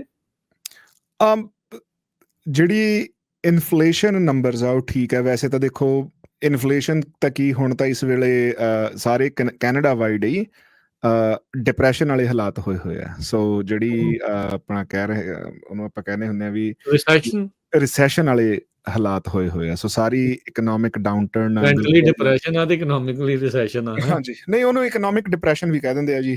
ਤੇ ਸੋ ਜਿਹੜੀਆਂ ਟਰੱਕਿੰਗ ਕੰਪਨੀਆਂ ਬਿਲਕੁਲ ਹੀ ਉਹ ਖੜੀਆਂ ਹੋਈਆਂ ਨੇ, ਉਹਦੇ 'ਚ ਮਾਰਕ ਕਾਰਨੀ ਹੋਣਾ ਦੇ ਹੱਥ ਬੱਸ ਦੇ ਵਿੱਚ ਜਿੰਨਾ ਕੁ ਹੈਗਾ ਉਹ ਜ਼ੋਰ ਲਾ ਰਹੇ ਆ। ਜਿਹੜੀ ਆਪਾਂ ਅੱਜ ਅਗਲੀ ਖਬਰ ਕਵਰ ਵੀ ਕਰਨੀ ਆ ਵੀ ਜਿਹੜਾ ਉਹਨਾਂ ਨੇ ਆਫਿਸ ਐਸਟੈਬਲਿਸ਼ ਕੀਤਾ, ਜਿਹੜੇ ਪ੍ਰੋਜੈਕਟ, ਜਿਹੜਾ ਮੇਜਰ ਪ੍ਰੋਜੈਕਟ ਆਫਿਸ ਉਹਨਾਂ ਨੇ ਐਸਟੈਬਲਿਸ਼ ਕੀਤਾ ਹੈਗਾ, ਵੀ ਉਹਨਾਂ ਨੇ ਕਿਹੜੇ ਪ੍ਰੋਜੈਕਟਸ ਦੀ ਅਨਾਉਂਸਮੈਂਟ ਕੀਤੀ ਵੀ ਇਕਨੋਮੀ ਨੂੰ ਦੁਬਾਰਾ ਤੁਰ ਸਕੇ। ਪਰ ਜਿਹੜਾ ਅਮਰੀਕਾ ਦੇ ਨਾਲ ਜਿਹੜਾ ਸਾਡਾ ਸਾਥ ਹੈ, ਅਮਰੀਕਾ ਦੇ ਜਿਹੜੀ ਸਾਡੀ ਡਿਪੈਂਡੈਂਟ ਹੈ, ਉਹਦਾ ਹਜੇ ਉਹਨਾਂ ਕੋਲੋਂ ਕੋਈ ਤੋੜ ਨਹੀਂ ਲੱਭ ਹੋ ਰਿਹਾ। ਜਿਹੜੇ ਕੈਨੇਡਾ ਨੇ ਟੈਰਿਫ ਹਟਾਏ ਸੀਗੇ ਅਮਰੀਕਾ ਦੇ ਗੁੱਡਸ ਤੇ, ਸੋ ਉਹਦੇ ਨਾਲ ਜਿਹੜੀ ਮੇਰੀ ਟਰੱਕਿੰਗ ਕੰਪਨੀਆਂ ਦੇ ਵਿੱਚ ਗੱਲ ਹੋਈ, ਤੇ ਮੈਂ ਕਿਉਂਕਿ ਮੇਰੇ ਬਿਜ਼ਨਸ ਕਰਕੇ ਮੈਨੂੰ ਅੱਡ ਲੌਜਿਸਟਿਕਸ ਪ੍ਰੋਵਾਈਡਰਸ ਨਾਲ ਮੈਂ ਸਦਾ ਕੰਟੈਕਟ ਦੇ ਵਿੱਚ ਰਹਿਣਾ। ਇੱਕ ਤਾਂ ਹੁੰਦਾ ਨਾ ਵੀ ਆਪਣੇ ਪਰਿਵਾਰ ਦੇ ਜੀ ਹੁੰਦੇ, ਆਪਾਂ ਸਾਰੇ ਪੰਜਾਬੀ ਕਮਿਊਨਿਟੀ ਦੇ ਵਿੱਚ ਆਪਾਂ ਸਾਰੇ ਕਿਸੇ ਨਾ ਕਿਸੇ ਟਰੱਕਿੰਗ ਕੰਪਨੀ ਨੂੰ ਜਾਣਦੇ ਹਾਂ, ਪਰ ਮੇਰੇ ਬਿਜ਼ਨਸ ਕਰਕੇ ਮੈਂ ਬਹੁਤ ਜ਼ਿਆਦਾ ਪੰਜਾਬੀ ਜਿਹੜੀਆਂ ਟਰੱਕਿੰਗ ਕੰਪਨੀਆਂ ਹੈਗੀਆਂ ਉਹਨਾਂ ਨਾਲ ਮੈਂ ਵਿਚਰਦਾ। ਸੋ ਸਾਰਿਆਂ ਦਾ ਇਹ ਮੰਨਣਾ ਵੀ ਜਦੋਂ ਤੋਂ ਟੈਰਿਫ ਘਟਿਆ, ਅਮਰੀਕਾ ਤੋਂ ਕੈਨੇਡਾ ਵੱਲ ਦੇ ਲੋਡ ਵਧੇ ਆ। ਸੋ ਜਿਹਦੇ ਕਰਕੇ ਉਹਨਾਂ ਨੂੰ ਸਾਹ ਆਇਆ। ਸੋ ਇਕਨੋਮੀ ਦਾ ਵੀ ਉਸ ਪਾਸੇ ਨੂੰ ਫਰਕ ਪਿਆ। ਪਰ ਹਜੇ ਵੀ ਕਿਉਂਕਿ ਜਿਹੜਾ ਅਮਰੀਕਾ ਨੇ ਜਿਹੜੇ ਟੈਰਿਫ ਲਾਏ ਹੋਏ ਆ, ਕੈਨੇਡਾ ਤੋਂ ਅਮਰੀਕਾ ਵੱਲ ਨੂੰ ਜਿਹੜੇ ਲੋਡ ਹੈ ਉਹਨਾਂ 'ਚ ਹਜੇ ਕੋਈ ਬਹੁਤਾ ਫਰਕ ਨਹੀਂਗਾ। ਸੋ ਹਜੇ ਤਾਂ ਰਿਸੈਸ਼ਨ ਵੱਲ ਨੂੰ ਹੀ ਆ, ਉਹਦੇ ਕਰਕੇ ਓਬਵੀਅਸਲੀ ਪ੍ਰਾਈਸਿਸ 'ਚ ਵੀ ਉਹ ਫਰਕ ਦਿਖ ਰਿਹਾ। ਜਿਹੜੀਆਂ ਚੀਜ਼ਾਂ ਉਹ ਸਸਤੀਆਂ ਲੱਗਣ ਲੱਗੀਆਂ, ਘਰ ਨਹੀਂ ਵਿਕ ਰਹੇ। $5.5 ਲੱਖ ਤੋਂ ਉੱਤੇ ਵਾਲਾ ਘਰ ਵਿਨੀਪੈਗ ਦੇ ਵਿੱਚ ਵਿਕ ਨਹੀਂ ਰਿਹਾ। ਅੱਛਾ, ਹਾਂਜੀ, ਉਹ ਤੇ ਜੇ ਤੁਸੀਂ ਓਨਟਾਰੀਓ, ਇੰਟਰਸਟ ਰੇਟ ਕੀ ਚੱਲ ਰਿਹਾ ਇਸ ਟਾਈਮ ਸਟਾਰਟਿੰਗ? ਇੰਟਰਸਟ ਰੇਟ ਲਗਭਗ 4%, 4.25% ਤੇ ਜਿਹੜੀ ਮਾਰਗੇਜ ਹੋ ਰਹੀ ਹੈ, ਜਿਹੜੇ ਫਸਟ ਟਾਈਮ ਵਾਲੇ ਤਾਂ ਛਾਲਾਂ ਮਾਰਨਗੇ ਜਦੋਂ ਇੱਥੇ ਜੇ ਆ ਗਿਆ ਤਾਂ ਉਹਨਾਂ ਨੇ ਕਹਿਣਾ ਵੀ ਹਾਂ ਵੀ ਥੋੜਾ ਜਿਹਾ ਸੈੱਟ ਹੋ ਰਿਹਾ। ਪਰ ਤੁਹਾਡੇ ਵੀ ਵੇਰੀਏਬਲ ਆ ਨਾ, ਸਾਡੇ ਵੇਰੀਏਬਲ ਹੈ। ਹਾਂਜੀ, ਤੇ ਓਨਟਾਰੀਓ ਤੇ BC ਦੇ ਵਿੱਚ ਵੀ ਕਹਿੰਦੇ ਵੀ ਮਤਲਬ ਅੱਜ ਤੱਕ ਲਾਰਜੈਸਟ ਇਨਵੈਂਟਰੀ ਹੈ ਕੰਡੋਮੀਨੀਅਮਸ ਦੀ, ਵੀ ਰੀਅਲਟਰ ਵਿਹਲੇ ਬੈਠੇ ਆ, ਮੱਖੀਆਂ ਮਾਰ ਰਹੇ ਆ। ਸੋ ਜਿਹੜੀ ਹਾਊਸਿੰਗ ਤਾਂ ਬਿਲਕੁਲ ਹੀ ਡੈਡ, ਠੀਕ ਹੈ ਨਾ। ਸੋ ਹਾਊਸਿੰਗ ਸਾਡੇ ਇੱਕ ਮੇਜਰ ਉਹ ਹੈ। ਫਿਰ ਉਸ ਤੋਂ ਬਾਅਦ ਜਿਹੜਾ ਦੂਜਾ ਵਪਾਰ ਹੈ, ਅਮਰੀਕਾ ਨਾਲ ਵੀ ਵਪਾਰ ਡੈਡ ਹੈ ਸਾਡਾ, ਇੰਟਰਨੈਸ਼ਨਲ ਸਟੂਡੈਂਟ ਵੀ ਆਉਣੇ ਘੱਟ ਹੋ ਗਏ। ਸੋ ਜਿਹੜਾ ਹੁਣ ਜ਼ੋਰ ਲੱਗਿਆ ਹੋਇਆ ਵੀ ਸਮਹਾਓ ਜਿਹੜੀ ਇੰਟਰਨਲ ਮਾਰਕੀਟ ਆ ਉਹਨੂੰ ਕੀਤਾ ਜਾਵੇ, ਬਾਹਰਲੀਆਂ ਮਾਰਕੀਟਸ ਤਲਾਸ਼ੀਆਂ ਜਾਣ ਜਿਨ੍ਹਾਂ ਨੂੰ ਅਸੀਂ ਸਮਾਨ ਵੇਚ ਸਕੀਏ। ਤੇ ਬਾਕੀ ਜਿਹੜਾ ਇੱਕ ਆਪਾਂ ਸਦਾ ਗੱਲ ਕਰਦੇ ਰਹਿੰਦੇ ਹਾਂ ਵੀ ਸਰਪੰਚ ਨਾਲ, ਅਮਰੀਕਾ ਦੇ ਸਰਪੰਚ ਨਾਲ ਛੇਤੀ ਨਾ ਛੇਤੀ ਕਿਸੇ ਸਿੱਟੇ ਤੇ ਨੈਗੋਸ਼ੀਏਸ਼ਨ ਤੇ ਪਹੁੰਚਿਆ ਜਾਵੇ ਵੀ ਜਿਹੜੀ ਮਾਰਕੀਟ ਨੂੰ, ਕੈਨੇਡੀਅਨ ਮਾਰਕੀਟ ਨੂੰ ਕੋਈ ਸਟੇਬਿਲਿਟੀ ਦਿੱਤੀ ਜਾ ਸਕੇ। ਡੀਲ ਬਣਨ ਦੀ ਨਜ਼ਰ ਆਉਂਦੀ ਕੋਈ? ਹਜੇ ਜੀ ਕੋਈ ਇਦਾਂ ਦੇ ਸੰਕੇਤ ਨਹੀਂ ਆ ਰਹੇ। ਜਿਹੜੀ ਗੱਲਬਾਤ ਵੀ ਹੋ ਰਹੀ ਆ, ਕੁਝ ਦੱਸਦੇ ਗੱਲਬਾਤ ਨਹੀਂ? ਚੱਲ ਰਹੀ ਹੈ। ਜਿਹੜੇ ਕੈਨੇਡਾ ਦੇ, ਅਮਰੀਕਾ ਦੇ ਐਂਬੈਸਡਰ ਹੈਗੇ ਆ, ਉਹ ਜਾ ਕੇ ਵਾਸ਼ਿੰਗਟਨ ਬੈਠੇ ਆ। ਜਿਹੜੇ ਸਪੈਸ਼ਲ ਸਾਡੇ ਮਿਨਿਸਟਰ ਲਾਏ ਹੋਏ ਇਸ ਨੈਗੋਸ਼ੀਏਸ਼ਨ ਲਈ, ਉਹ ਵੀ ਲਗਾਤਾਰ ਵਾਸ਼ਿੰਗਟਨ ਜਾ ਰਹੇ ਆ। ਪਰ ਜਿਹੜੀ ਪ੍ਰਧਾਨ ਮੰਤਰੀ ਕਾਰਨੀ ਦੀ ਜਿਹੜੀ ਪਿਛਲੀ ਗੱਲਬਾਤ ਆ, ਉਹ ਜਦੋਂ ਆਪਾਂ 3 ਹਫ਼ਤੇ ਪਹਿਲਾਂ ਕਵਰ ਕੀਤੀ ਸੀਗੀ, ਉਦੋਂ ਦੀ ਹੀ ਹੋਈ ਆ। ਉਸ ਤੋਂ ਬਾਅਦ ਚ ਅਜੇ ਕੁਛ ਅੱਗੇ ਨਹੀਂ ਹੈਗਾ। ਚਲੋ, ਇਹ ਸਾਰੀਆਂ ਚੀਜ਼ਾਂ ਇਸ ਟਾਈਮ ਨਾਲ ਜਿਹੜੀਆਂ ਚੱਲ ਰਹੀਆਂ ਆ, ਕਿੱਦਾਂ ਇਕੋਨਮੀ ਦਾ ਗੇੜ ਗਿੜਦਾ ਆ, ਕਿਵੇਂ ਜਿਹੜਾ ਉਹ ਰਹੂਗਾ, ਇਹ ਭਵਿੱਖ ਦੇ ਵਿੱਚ ਆ, ਤੇ ਉਹ ਆਪਾਂ ਤੁਹਾਡੇ ਨਾਲ ਜਿਹੜਾ ਸ਼ੇਅਰ ਕਰਦੇ ਰਹਾਂਗੇ। ਇਸੇ ਚੀਜ਼ ਤੋਂ ਹੀ ਕੱਢਣ ਦੇ ਲਈ ਬਹੁਤ ਵਾਰੀ ਇੱਦਾਂ ਹੁੰਦਾ, ਬਹੁਤ ਸਾਰੀਆਂ ਜਿਹੜੀਆਂ ਸਰਕਾਰਾਂ, ਬਹੁਤ ਸਾਰੇ ਪ੍ਰਧਾਨ ਮੰਤਰੀ ਕਹਿ ਲਓ ਜਾਂ ਰਾਸ਼ਟਰਪਤੀ ਜਿਹੜੇ ਹੁੰਦੇ ਆ, ਮੁਲਕ ਨੂੰ ਹੁਣ ਕਿਸ ਪਾਸੇ ਆਰੇ ਵੀ ਲਾਉਣਾ ਹੁੰਦਾ ਹੈ ਨਾਲ ਦੇ ਨਾਲ, ਵੀ ਭਾਈ ਜੇ ਹੋਰ ਪਾਸੋਂ ਨਹੀਂ ਕੁਛ ਆ ਰਿਹਾ ਤੇ ਕੁਛ ਤਾਂ ਜੌਬਸ ਕ੍ਰੀਏਟ ਕਰਨੀਆਂ ਹੀ ਪੈਣੀਆਂ ਆ। ਸੋ ਇਹ ਜਿਹੜੇ ਪ੍ਰੋਜੈਕਟਸ ਦੀ ਤੁਸੀਂ ਇਸ ਦੇ ਵਿੱਚ ਗੱਲ ਕੀਤੀ ਹੈ, ਕਿਹੜੇ ਕੁਛ ਨਵੇਂ ਕ੍ਰਿਟੀਕਲ ਪ੍ਰੋਜੈਕਟ ਜਿਹੜੇ ਇਹਨਾਂ ਨੇ ਚਾਲੂ ਕਰਨ ਦੇ ਲਈ, ਜਾਂ ਇਹਨਾਂ ਆਫਿਸਿਸ ਦੇ ਬਾਰੇ ਜਿਹੜਾ ਉਹ ਅਨਾਊਂਸ ਕੀਤਾ ਆ, ਵੀ ਕਿਹੜੇ ਪ੍ਰੋਜੈਕਟ ਆ ਜਿਨ੍ਹਾਂ ਦੇ ਨਾਲ ਕੁਛ ਜੌਬਸ ਜਾਂ ਕੋਈ ਗਰੋਥ ਵੱਲ ਨੂੰ ਜਿਹੜਾ ਇਸ਼ਾਰਾ ਹੋ ਸਕਦਾ? ਜੀ, ਸੋ ਜਿਹੜੇ ਪ੍ਰਧਾਨ ਮੰਤਰੀ ਕਾਰਨੀ ਜਿਹੜੀ ਪਾਲਿਸੀ ਜਾਂ ਜਿਹੜੀ ਉਹ ਇਲੈਕਸ਼ਨ ਪ੍ਰੋਮਿਸ ਉਹਨਾਂ ਦੀ ਸੀਗੀ, ਉਹ ਇਹੀ ਸੀਗੀ ਵੀ ਜਿਹੜੇ ਕੈਨੇਡਾ ਦੇ ਵਿੱਚ ਮੈਂ ਮੇਜਰ ਪ੍ਰੋਜੈਕਟਸ ਇੰਪਲੀਮੈਂਟ ਕਰੂੰਗਾ। ਜਿਹੜੀ ਪਿਛਲੀ ਲਿਬਰਲ ਸਰਕਾਰ ਸੀਗੀ, ਉਹਦੇ ਤੇ ਇਹ ਦੋਸ਼ ਲੱਗਦਾ ਸੀਗਾ ਵੀ ਉਹਨਾਂ ਨੇ ਐਨਵਾਇਰਮੈਂਟਲ ਪਾਲਿਸੀਜ਼ ਦੇ ਨਾਮ ਹੇਠ ਜਿਹੜੀ ਗਰੋਥ ਹੈ ਕੈਨੇਡਾ ਦੇ ਵਿੱਚ, ਉਹਨੂੰ ਕਾਫੀ ਜ਼ਿਆਦਾ ਰੋਕਤਾ ਸੀਗਾ। ਪੀਅਰ ਪੋਲੀਏਵ ਦਾ ਜਿਹੜਾ ਪੂਰਾ ਦਾ ਪੂਰਾ ਜਿਹੜਾ ਇਲੈਕਸ਼ਨ ਕੈਂਪੇਨ ਹੈ, ਉਹ ਇਹਦੇ ਅਰਾਊਂਡ ਸੀਗਾ। ਮਤਲਬ ਇੱਕ ਤਾਂ ਓਬਵੀਅਸਲੀ ਐਂਟੀ ਇਮੀਗ੍ਰੇਸ਼ਨ, ਪਰ ਦੂਜਾ ਸੀਗਾ ਵੀ ਹਾਂ ਜਿਹੜੀ ਨੇਸ਼ਨ ਬਿਲਡਿੰਗ ਥਰੂ ਜਿਹੜੇ ਪ੍ਰੋਜੈਕਟਸ ਹੈਗੇ ਆ, ਪਾਈਪਲਾਈਨਸ, ਜਿਹੜੇ ਮਾਈਨਿੰਗ ਪ੍ਰੋਜੈਕਟਸ ਆ, ਉਹਨਾਂ ਨਾਲ ਵੀ ਉਹ ਕੈਨੇਡਾ ਦੀ ਇਕੋਨਮੀ ਨੂੰ ਤੇਜ਼ ਕਰਨਗੇ। ਆਪਣੇ ਵਾਅਦੇ ਤੇ ਜਿਵੇਂ ਫੁੱਲ ਪਾਉਂਦੇ ਹੋਏ ਮਾਰਕ ਕਰਨੀ ਉਹਨਾਂ ਨੇ ਆਉਂਦੇ ਹੀ ਮੇਜਰ ਪ੍ਰੋਜੈਕਟ ਆਫਿਸ ਐਸਟੈਬਲਿਸ਼ ਕੀਤਾ ਸੀਗਾ, ਜਿਹੜਾ ਇੱਕ ਸਿੰਗਲ ਪੁਆਇੰਟ ਆਫ ਐਂਟਰੀ ਹੋਊਗਾ। ਵੀ ਜਦੋਂ ਵੀ ਕੋਈ ਨਵਾਂ ਪ੍ਰੋਜੈਕਟ ਲੱਗਣਾ, ਉਹ ਇੱਕ ਹੀ ਜਿਹੜਾ ਆਫਿਸ ਹੈਗਾ, ਜਿਹੜਾ ਸਿੱਧਾ ਪ੍ਰਧਾਨ ਮੰਤਰੀ ਆਫਿਸ ਨਾਲ ਵੀ ਕੰਮ ਕਰੂਗਾ। ਉਹ ਸਾਰੇ ਪਰਮਿਟਸ ਲੈ ਕੇ ਦਊਗਾ, ਉਹ ਸਾਰੀਆਂ ਪ੍ਰੋਵਿੰਸ਼ੀਅਲ ਗਵਰਨਮੈਂਟਸ ਨਾਲ ਕੰਮ ਕਰੂਗਾ, ਤੇ ਉਹ ਇਹ ਹੈ ਵੀ ਛੇਤੀ ਤੋਂ ਛੇਤੀ ਜਿਹੜਾ ਕੋਈ ਵੀ ਪ੍ਰੋਜੈਕਟ ਹੈ ਉਹਨੂੰ ਚਾਲੂ ਕੀਤਾ ਜਾ ਸਕੇ। ਸੋ ਪ੍ਰਧਾਨ ਮੰਤਰੀ ਕਾਰਨੀ ਹੋਣਾ ਨੇ ਉਸ ਆਫਿਸ ਦੇ ਜਿਹੜੇ ਪਹਿਲੇ 5 ਜਾਂ 6 ਪ੍ਰੋਜੈਕਟ ਉਹਨਾਂ ਨੇ ਅੱਜ ਅਨਾਊਂਸ ਕੀਤੇ ਆ। ਸੋ ਉਹਦੇ ਵਿੱਚੋਂ ਮੈਂ ਥੋੜ੍ਹੇ ਜਿਹੇ ਇੱਥੇ ਕਵਰ ਕਰਨਾ ਚਾਹੂੰਗਾ। ਇਹਦਾ ਕਾਰਨ ਕੀ ਆ ਵੀ ਕਈ ਵਾਰੀ ਜਿਹੜੇ ਆਪਣੇ ਜਿਹੜੇ ਸਰੋਤੇ ਹੁੰਦੇ ਆ, ਉਹ ਉਸ ਬਿਜ਼ਨਸ ਫੀਲਡ ਦੇ ਵਿੱਚ ਹੁੰਦੇ ਆ, ਵੀ ਇਹਦੇ ਵਿੱਚ ਜਿਹੜੇ ਸਾਡੇ ਬਿਜ਼ਨਸਿਸ ਲਈ, ਜਿਹੜੇ ਸਾਡੇ ਐਂਟਰਪ੍ਰੀਨਿਓਰਸ ਲਈ ਵੀ ਇਹਦੇ ਵਿੱਚ ਓਪਰਚੁਨਿਟੀ ਹੋ ਸਕਦੀ ਹੈ। ਵੀ ਜੇ ਕੋਈ ਵੱਡਾ ਪ੍ਰੋਜੈਕਟ ਆਉਂਦਾ, ਉੱਥੇ ਉਹਨੂੰ ਤੁਸੀਂ ਵੀ ਐਕਸਪਲੋਰ ਕਰ ਸਕਦੇ ਹੋ। ਸੋ ਜਿਹੜਾ ਪਹਿਲਾ ਪ੍ਰੋਜੈਕਟ ਅਨਾਊਂਸ ਕੀਤਾ ਉਹ ਹੈਗਾ LNG ਕੈਨੇਡਾ ਦਾ ਫੇਜ਼ 2। ਇਹ ਬ੍ਰਿਟਿਸ਼ ਕੋਲੰਬੀਆ ਦੇ ਵਿੱਚ ਲੱਗਣਾ ਜੀ, ਕਿਟੀਮੈਟ। ਸੋ ਇਹਨਾਂ ਦਾ ਜਿਹੜਾ ਇਸ ਪ੍ਰੋਜੈਕਟ ਦਾ ਗੋਲ ਹੈਗਾ ਵੀ ਜਿਹੜੀ ਕੈਨੇਡਾ ਦੀ LNG, ਜਿਹੜੀ ਆਪਣੀ ਲਿਕੁਇਫਾਈਡ ਨੈਚੁਰਲ ਗੈਸ ਦੀ ਪ੍ਰੋਡਕਸ਼ਨ ਹੈ, ਉਹਨੂੰ ਡਬਲ ਕਰ ਦੇਣਾ। ਇਹ ਦੁਨੀਆ ਦੇ ਵਿੱਚ ਇੱਦਾਂ ਦੀ ਸੈਕਿੰਡ ਲਾਰਜੈਸਟ ਜਿਹੜੀ ਫੈਸਿਲਿਟੀ ਹੋਊਗੀ, ਤੇ ਇਹਦਾ ਅੰਦਾਜ਼ਾ ਹੈਗਾ ਵੀ ਮਤਲਬ ਇਹ ਸਿਗਨੀਫਿਕੈਂਟ ਜਿਹੜੀ ਕੈਪੀਟਲ ਆ ਉਹ ਕੈਨੇਡਾ ਦੇ ਵਿੱਚ ਲੈ ਕੇ ਆਊਗੀ। ਤੇ ਓਬਵੀਅਸਲੀ ਜਦੋਂ ਐਡੀ ਵੱਡੀ ਫੈਕਟਰੀ, ਐਡੀ ਵੱਡੀ ਫੈਸਿਲਿਟੀ ਲੱਗਣੀ ਹੈ, ਉਹਨੇ ਜੌਬਾਂ ਵੀ ਕ੍ਰੀਏਟ ਕਰਨੀਆਂ। ਫਿਰ ਜਿਹੜਾ ਉਹ LNG ਨੂੰ ਵੇਚ ਕੇ ਉੱਤੋਂ ਪੈਸੇ ਆਉਣੇ ਆ, ਉਹਦੇ ਨਾਲ ਜਿਹੜੇ ਉਹਦੇ ਆਲੇ ਦੁਆਲੇ ਵਾਲੇ ਟਾਊਨਸ ਹੈਗੇ ਆ, ਉਹ ਵੀ ਇਸਟੈਬਲਿਸ਼ ਹੋਊਗੇ। ਕਿਉਂਕਿ ਜਿਹੜਾ ਕੈਨੇਡਾ ਦਾ ਫੋਕਸ ਹਮੇਸ਼ਾ ਹੀ ਗ੍ਰੀਨ ਐਨਰਜੀ ਤੇ ਰਹਿੰਦਾ। ਸੋ ਉਹਦੇ 'ਚ ਇਹ ਹੈਗਾ ਵੀ ਈਵਨ ਦੋ ਅਸੀਂ ਇੱਕ ਨਾਨ ਰੀਨਿਊਏਬਲ ਰਿਸੋਰਸ ਪ੍ਰੋਡਿਊਸ ਕਰ ਰਹੇ ਹਾਂ, ਪਰ ਜਿਹੜੇ ਕੈਨੇਡਾ ਦੇ ਉਹਦੇ ਵਿੱਚ ਫੋਕਸ ਇਹ ਹੈਗਾ ਵੀ ਜਿਹੜਾ ਐਮਿਸ਼ਨ ਹੈਗਾ, ਉਹ ਗਲੋਬਲ ਐਵਰੇਜ ਨਾਲੋਂ 60% ਘੱਟ ਰੱਖਿਆ ਜਾਊਗਾ। ਚਲੋ, ਇਹ ਇੱਕ ਜਿਹੜੀ ਚੀਜ਼ ਜ਼ਰੂਰ ਇਹ ਕਹਿ ਰਹੇ ਨੇ। ਸੋ LNG ਦਾ ਜਿਹੜਾ ਇਹ ਕੈਨੇਡਾ ਦਾ ਜਿਹੜਾ ਹੈ ਕਿਟੀਮੈਟ BC ਦੇ ਵਿੱਚ ਜਿਹੜਾ ਤੁਸੀਂ ਦੱਸ ਰਹੇ ਆ ਵੀ ਉਹ ਸਾਰੀਆਂ ਚੀਜ਼ਾਂ ਚਲੇ ਆ ਵੀ ਇਹਦੇ ਨਾਲ ਗੁਰਜਸਪਾਲ ਸਿੰਘ ਇਹ ਵੀ ਹੈ ਨਾ ਵੀ ਜੂਬਸ ਵੀ ਜਿਹੜੀਆਂ ਆਉਣਗੀਆਂ। ਲੋਕ ਜਿਹੜੇ ਕਿਸੇ ਪਾਸੇ ਜਿਹਨਾਂ ਨੂੰ ਹੁਣ ਜੌਬ ਨਹੀਂ ਮਿਲ ਰਹੀਆਂ ਜਾਂ ਜੌਬ ਤੋਂ ਛੁੱਟੀ ਹੋਈ ਆ, ਫੈਡਰਲ ਵੀ ਬਹੁਤ ਸਾਰੇ ਜਿਹੜੇ ਕੱਢਣੇ ਆ ਇਹਨਾਂ ਨੇ ਨਾ। ਹਾਂਜੀ ਬਿਲਕੁਲ। ਉਹ ਫਿਰ ਕਿਸੇ ਪਾਸੇ ਤਾਂ ਇਹਨਾਂ ਨੇ ਐਡਜਸਟ ਜਿਹੜੇ ਉਹ ਕਰਨੇ ਹੀ ਪੈਣੇ ਆ, ਅਦਰਵਾਈਜ਼ ਤਾਂ ਕੰਮ ਜਿਹੜਾ ਉਹ ਕਾਫੀ ਜ਼ਿਆਦਾ ਔਖਾ ਬਣੂਗਾ। ਜੀ ਬਿਲਕੁਲ। ਇਹ ਸਿਰਫ ਰਾਜਕਰ ਨੇ ਸਿਰਫ ਇੱਕ ਪ੍ਰੋਜੈਕਟ ਹੈ। ਫਿਰ ਇਹ ਤੋਂ ਇਲਾਵਾ ਡਾਰਲਿੰਗਟਨ ਓਨਟਾਰੀਓ ਦੇ ਵਿੱਚ ਜਿਹੜਾ ਨਿਊਕਲੀਅਰ ਪ੍ਰੋਜੈਕਟ ਲਾਏ ਜਾ ਰਹੇ ਆ। ਸੋ ਕੈਨੇਡਾ ਨਾ ਜਿਹੜੀ ਆਪਣੀ ਨਿਊਕਲੀਅਰ એનર્ਜੀ, ਜਿਹੜੇ ਨਿਊਕਲੀਅਰ ਰਿਐਕਟਰਸ ਦੇ ਵਿੱਚ ਕੈਨੇਡਾ ਦੁਨੀਆ ਦੇ ਵਿੱਚ ਸਭ ਤੋਂ ਹੀ ਜ਼ਿਆਦਾ ਐਡਵਾਂਸਡ ਮੁਲਕ ਹੈ, ਸ਼ਾਇਦ ਤੁਹਾਨੂੰ ਇਹ ਟੈਕਨੋਲੋਜੀ ਵਾਈਜ਼। ਹਾਂਜੀ, ਠੀਕ ਹੈ। ਸੋ ਜਿਹੜੇ ਦੁਨੀਆ ਦੇ ਵਿੱਚ ਜਿਹੜੇ ਕਿਤੇ ਵੀ એનર્ਜੀ ਪ੍ਰੋਡਕਸ਼ਨ ਲਈ ਜਿਹੜੇ ਨਿਊਕਲੀਅਰ ਪਲਾਂਟਸ ਲੱਗਦੇ ਆ ਨਾ, ਉਹਦੇ ਵਿੱਚ ਜਿਹੜੀ ਉਹਦੀ ਐਕਸਪਰਟੀਜ਼ ਆ ਉਹ ਕੈਨੇਡਾ ਕੋਲ ਆ। ਸੋ ਕੈਨੇਡੀਅਨ ਜਿਹੜੇ ਇੰਜੀਨੀਅਰ ਹੈਗੇ ਆ, ਜਿਹੜੇ ਕੈਨੇਡੀਅਨ ਸਾਇੰਟਿਸਟ ਹੈਗੇ ਆ, ਉਹਨਾਂ ਦੀ ਹਮੇਸ਼ਾ ਹੀ ਮਦਦ ਦੀ ਲੋੜ ਪੈਂਦੀ ਹੈ। ਤੇ ਦੂਜੀ ਗੱਲ ਆ ਵੀ ਜਿਹੜਾ ਕੈਨੇਡਾ ਕੋਲ ਹੀ ਸਭ ਤੋਂ ਜ਼ਿਆਦਾ ਯੂਰੇਨੀਅਮ ਦਾ ਭੰਡਾਰ ਵੀ ਹੈ। ਠੀਕ ਹੈ। ਜਿਹੜੀ ਯੂਰੇਨੀਅਮ ਵੀ ਸਪਲਾਈ ਕੀਤੀ ਜਾਂਦੀ ਹੈ। ਇੱਥੇ ਮੈਂ ਇੱਕ ਬੜਾ ਫਨ ਫੈਕਟ ਦੱਸਦਾ, ਮੈਨੂੰ ਐਗਜ਼ੈਕਟ ਉਹਦੀਆਂ ਡੇਟਸ ਜਾਂ ਨੰਬਰਸ ਤਾਂ ਨਹੀਂ ਯਾਦ ਹੋਣੇ।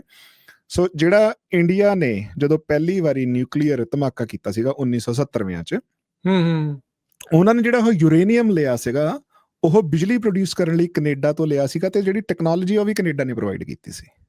ਬਣਾ ਗਏ ਉਹ ਫਿਰ ਬੰਬ। ਹਾਂ, ਉਹਨਾਂ ਨੇ ਮੁੜ ਕੇ ਉਹਦਾ ਪਹਿਲੀ ਵਾਰੀ, ਸੋ ਬੰਬ ਤਾਂ 1999 ਚ ਬਣਿਆ, ਪਰ ਉਹਨਾਂ ਨੇ ਪਹਿਲੀ ਵਾਰੀ ਉਹਦੇ ਲਈ ਬੰਬ ਬਣਾਉਣ ਲਈ ਜਿਹੜਾ ਐਕਸਪੈਰੀਮੈਂਟਲ ਧਮਾਕਾ ਕੀਤਾ ਸੀ 70s ਜਾਂ 80s ਦੇ ਵਿੱਚ, ਜਿਹਦੇ ਕਰਕੇ ਕੈਨੇਡਾ ਨੇ ਉਹਨਾਂ ਤੇ ਸਾਰੀ ਯੂਰੇਨੀਅਮ ਦੀ ਸਪਲਾਈ ਉਹਨਾਂ ਦੀ ਰੋਕਤੀ ਸੀਗੀ, ਤੇ ਕਾਫੀ ਜ਼ਿਆਦਾ ਇੰਡੀਆ ਦੇ ਉੱਤੇ ਸੈਂਕਸ਼ਨਸ ਲਾ ਕੇ ਰੱਖਿਆ। ਫਿਰ ਜਦੋਂ 92 ਦੇ ਵਿੱਚ ਦੁਬਾਰਾ ਇੰਡੀਆ ਨੇ ਆਪਣੀ ਮਾਰਕੀਟ ਖੋਲੀ ਹੈ ਤੇ ਹੌਲੀ ਹੌਲੀ ਕੈਨੇਡਾ ਦੇ ਨਾਲ ਦੁਬਾਰਾ ਸੁਧਾਰ ਹੋਇਆ, ਫਿਰ ਜਿਹੜਾ ਯੂਰੇਨੀਅਮ ਉਹ ਕੈਨੇਡਾ ਨੇ ਪ੍ਰੋਵਾਈਡ ਕੀਤਾ ਇੰਡੀਆ ਨੂੰ, ਤੇ ਜਿਹੜੀ ਕਾਫੀ ਜ਼ਿਆਦਾ ਟੈਕਨੋਲੋਜੀ ਅਗੇਨ ਜਿਹੜੀ ਕਲੀਨ ਐਨਰਜੀ ਲਈ ਉਹ ਪ੍ਰੋਵਾਈਡ ਕੀਤੀ ਸੀ, ਜਿਹਦਾ ਫਿਰ 99 ਦੇ ਵਿੱਚ ਜਿਹੜਾ ਕਾਰਗਿਲ ਦਾ ਬੰਬ ਬਣਿਆ, ਪੋਖਰਨ ਦੇ ਵਿੱਚ। ਹਾਂਜੀ, ਕਾਰਗਿਲ ਦੇ ਵਿੱਚ ਨਹੀਂ, ਕਾਰਗਿਲ ਤੇ ਲੜਾਈ ਸੀਗੀ। ਹਾਂਜੀ ਹਾਂ, ਕਾਰਗਿਲ ਦੀ ਜਿਹੜੀ ਲੜਾਈ ਹੋਈ ਪੋਖਰਨ ਦੇ ਵਿੱਚ, ਫਿਰ ਜਦੋਂ ਇੰਡੀਆ ਨੇ ਫਾਈਨਲੀ ਨਿਊਕਲੀਅਰ ਬੰਬ ਬਣਾਇਆ। ਸੋ ਉਹਦੇ ਵਿੱਚ ਕੈਨੇਡਾ ਦਾ ਮਤਲਬ ਅਣਜਾਣੇ ਚ ਕਾਫੀ ਜ਼ਿਆਦਾ ਯੋਗਦਾਨ ਸੀਗਾ। ਮੁੜ ਕੇ ਕੈਨੇਡਾ ਨੇ ਫਿਰ ਉਹਨਾਂ ਤੇ ਜਿਹੜੀਆਂ ਸਾਰੀਆਂ ਬੰਦਸ਼ਾਂ ਲਾਈਆਂ। ਹਾਂਜੀ, ਸੋ ਹੁਣ ਉਸੇ ਮਹਾਰਤ ਨੂੰ ਬਸਦੇ ਹੋਏ ਕੈਨੇਡਾ ਕਾਫੀ ਸਾਲਾਂ ਤੋਂ ਸਮਾਲ ਮੋਡਿਊਲਰ ਰਿਐਕਟਰਸ ਦੇ ਉੱਤੇ ਕੰਮ ਕਰ ਰਿਹਾ ਹੈ। ਸੋ ਜਿਹੜੇ ਸਮਾਲ ਮੋਡਿਊਲਰ ਰਿਐਕਟਰ ਹੈਗੇ ਆ, ਉਹ ਜਿਵੇਂ ਲਾਰਜ ਸਕੇਲ ਰਿਐਕਟਰ ਹੁੰਦੇ ਆ, ਜਿਵੇਂ ਜਾਪਾਨ ਦੇ ਵਿੱਚ ਫਟਿਆ ਸੀਗਾ, ਜਾਂ ਜਿਹੜੇ ਟ੍ਰੈਡੀਸ਼ਨਲੀ ਚੱਲਦੇ ਆ, ਉਹਦੀ ਜਗ੍ਹਾ ਇਹ ਛੋਟੇ ਸਾਈਜ਼ ਦੇ ਨਿਊਕਲੀਅਰ ਰਿਐਕਟਰ ਹੈਗੇ ਆ, ਜਿਹੜੇ ਵੀ ਇੰਨੇ ਆਈਸੋਲੇਟਡ ਲਾਉਣ ਦੀ ਲੋੜ ਨਹੀਂ ਹੈਗੀ। ਤੇ ਉਹਦੇ ਵਿੱਚ ਮਤਲਬ ਉਸ ਟੈਕਨੋਲੋਜੀ ਦੇ ਵਿੱਚ ਜਿਹੜੇ ਪ੍ਰਧਾਨ ਮੰਤਰੀ ਕਰਨੀ ਉਹਨਾਂ ਨੇ ਹੋਰ ਇਨਵੈਸਟ ਕਰਨਾ। ਸੋ ਡਾਰਲਿੰਗਟਨ ਦੇ ਵਿੱਚ ਇਹ ਜਿਹੜਾ ਪਹਿਲਾ ਜਿਹੜਾ ਸਮਾਲ ਮੋਡਿਊਲਰ ਰਿਐਕਟਰ ਦਾ ਪ੍ਰੋਜੈਕਟ ਲਾਇਆ ਜਾ ਰਿਹਾ ਹੈ। ਇਹਦੇ ਨਾਲ ਲਗਭਗ $500 ਮਿਲੀਅਨ ਦੀ ਜਿਹੜੀ ਐਨੂਅਲ ਉਹ ਹੋਣੀ ਹੈ ਓਨਟਾਰੀਓ ਦੇ ਵਿੱਚ ਇਨਵੈਸਟਮੈਂਟ। ਹਾਂਜੀ, 3 ਲੱਖ ਘਰਾਂ ਨੂੰ ਬਿਜਲੀ ਦਿੱਤੀ ਜਾ ਸਕਦੀ ਹੈ, 3700 ਜੌਬਸ ਐਨੂਅਲੀ, ਤੇ 18,000 ਜਦੋਂ ਇਹਦੀ ਕੰਸਟਰਕਸ਼ਨ ਹੋਣੀ ਹੈ ਪਾਵਰ ਪਲਾਂਟ ਦੀ। ਸੋ ਇਦਾਂ ਦੇ ਹੋਰ ਵੀ ਬਣਾਏ ਜਾਣਗੇ, ਪਰ ਇਹ ਮਤਲਬ ਇਹ ਇੱਕ ਸ਼ੁਰੂਆਤ ਹੈ। ਮੈਂ ਦੇਖ ਰਿਹਾ ਸੀਗਾ ਵੀ ਤੁਹਾਡੇ 3 ਪ੍ਰੋਵਿੰਸ ਦੇ ਵਿੱਚ 5 ਪਲਾਂਟ ਨੇ, ਜਿਹੜੇ ਡਾਰਲਿੰਗਟਨ ਉਹਨਾਂ ਦੇ ਵਿੱਚੋਂ ਇੱਕ ਹੈਗਾ ਹੀ ਆ ਆਲਰੇਡੀ ਉਦਾਂ, ਤੇ ਉਹਦੇ ਵਿੱਚ ਹੋਰ ਤੁਸੀਂ ਕਹਿੰਦੇ ਵੀ ਵਾਧਾ ਕਰਨਾ। 22 ਰਿਐਕਟਰ ਨੇ ਕੁੱਲ ਨਿਊਕਲੀਅਰ ਰਿਐਕਟਰ ਕੈਨੇਡਾ ਦੇ ਵਿੱਚ, ਤੇ 15% ਬਿਜਲੀ ਤੁਹਾਡੀ ਬਣਦੀ ਜੀ ਇਹਦੇ ਤੋਂ, ਦੇਖ ਰਿਹਾ ਸੀਗਾ ਜੀ। ਸੋ ਉਹਦਾ ਵੀ ਕਾਰਨ ਇਹ ਹੈ ਜੀ, ਸਾਡੀ ਆਬਾਦੀ ਬਹੁਤ ਥੋੜੀ ਹੈ। ਹੁਣ ਮੈਨੀਟੋਬਾ ਕੋਲ, BC ਕੋਲ, ਸਾਨੂੰ ਤਾਂ ਸਾਡੇ ਪਾਣੀ ਇੰਨਾ ਹੈਗਾ, ਅਸੀਂ ਸਾਰੀ ਬਿਜਲੀ ਪਾਣੀ ਤੋਂ ਬਣਾਈ ਜਾਂਦੇ ਹਾਂ। BC ਨੂੰ ਹਾਂਜੀ ਹਾਂ, ਤੇ ਉਹ ਬਿਲਕੁਲ ਹੀ ਕਲੀਨ ਐਨਰਜੀ ਹੈ, ਤੇ ਉਹ ਅਸੀਂ ਵੇਚ ਵੀ ਸਕਦੇ ਹਾਂ, ਸੋ ਉਹਦੀ ਲੋੜ ਨਹੀਂ ਪੈਂਦੀ। ਜਿਵੇਂ ਓਨਟਾਰੀਓ ਵੱਡਾ ਪ੍ਰੋਵਿੰਸ ਹੈ, ਵੀ ਲਾ ਲਓ ਵੀ ਤੁਸੀਂ ਅਮਰੀਕਾ ਦੀਆਂ ਜਿਹੜੀਆਂ ਆਪਾਂ ਸਿਟੀਜ਼ ਦੇ ਕੰਪੈਰੇਟਿਵਲੀ ਓਨਟਾਰੀਓ ਨੂੰ ਨਿਊਕਲੀਅਰ ਐਨਰਜੀ ਦੀ ਲੋੜ ਪੈਂਦੀ ਹੈ, ਸੋ ਸਭ ਤੋਂ ਜ਼ਿਆਦਾ ਰਿਸਰਚ ਵੀ ਉੱਥੇ ਹੀ ਹੈ। ਠੀਕ ਆ, ਕਿਉਂਕਿ ਇੱਕ ਫਿਰ ਕਲੀਨ ਐਨਰਜੀ ਵਾਲੇ ਪਾਸੇ ਨੂੰ ਵੀ ਜ਼ੋਰ ਜਿਹੜਾ ਉਹ ਨਾਲ ਦੇ ਨਾਲ ਰਹਿੰਦਾ ਹੈਗਾ ਜੀ। ਬਿਲਕੁਲ ਜੀ। ਤੇ ਹੋਰ ਵੀ ਕੋਈ ਪ੍ਰੋਜੈਕਟ ਹੈਗੇ ਆ ਜਿਨ੍ਹਾਂ ਤੇ? ਹਾਂਜੀ, ਮੈਂ ਹੁਣ ਥੋੜਾ ਛੇਤੀ ਕਰਦਾ। ਸੋ ਕੁਬੈਕ ਦੇ ਵਿੱਚ ਜਿਹੜਾ ਪੋਰਟ ਹੈਗਾ ਜੀ, ਉਹਨੂੰ ਲਗਭਗ ਉਹਦੀ ਜਿਹੜੀ ਕੈਪੈਸਿਟੀ ਹੈ 60% ਤੋਂ ਉੱਤੇ ਵਧਾਉਣੀ ਹੈ। ਸਸਕੈਚਵਨ ਦੇ ਵਿੱਚ ਜਿਹੜੀ ਕਾਪਰ ਮਾਈਨ ਹੈਗੀ ਆ, ਉਹਦੀ ਬੇਸਿਕਲੀ ਉਹਦਾ ਸਾਈਜ਼ ਵਧਾਉਣਾ, ਉਹਦੀ ਪ੍ਰੋਡਕਸ਼ਨ ਵਧਾਉਣੀ ਆ। ਸੋ ਜਿਹੜੇ 35 ਰੇਅਰ ਮਿਨਰਲਸ ਮੰਨੇ ਜਾਂਦੇ ਆ ਜੀ ਗਲੋਬਲੀ, ਜਿਹੜੇ ਇਲੈਕਟ੍ਰੋਨਿਕਸ ਲਈ ਚਾਹੀਦੇ ਆ ਜਾਂ ਕਿਸੇ ਵੀ ਇੰਡਸਟਰੀ ਨੂੰ ਚੱਲਦੇ ਰਹਿਣ ਲਈ ਚਾਹੀਦੇ ਆ, 35 ਜਿਹੜੇ ਹੈਗੇ ਆ ਰੇਅਰ ਮਿਨਰਲਸ, ਉਹਦੇ ਵਿੱਚੋਂ 30 ਕੈਨੇਡਾ ਕੋਲ ਹੈਗੇ ਆ ਜੀ।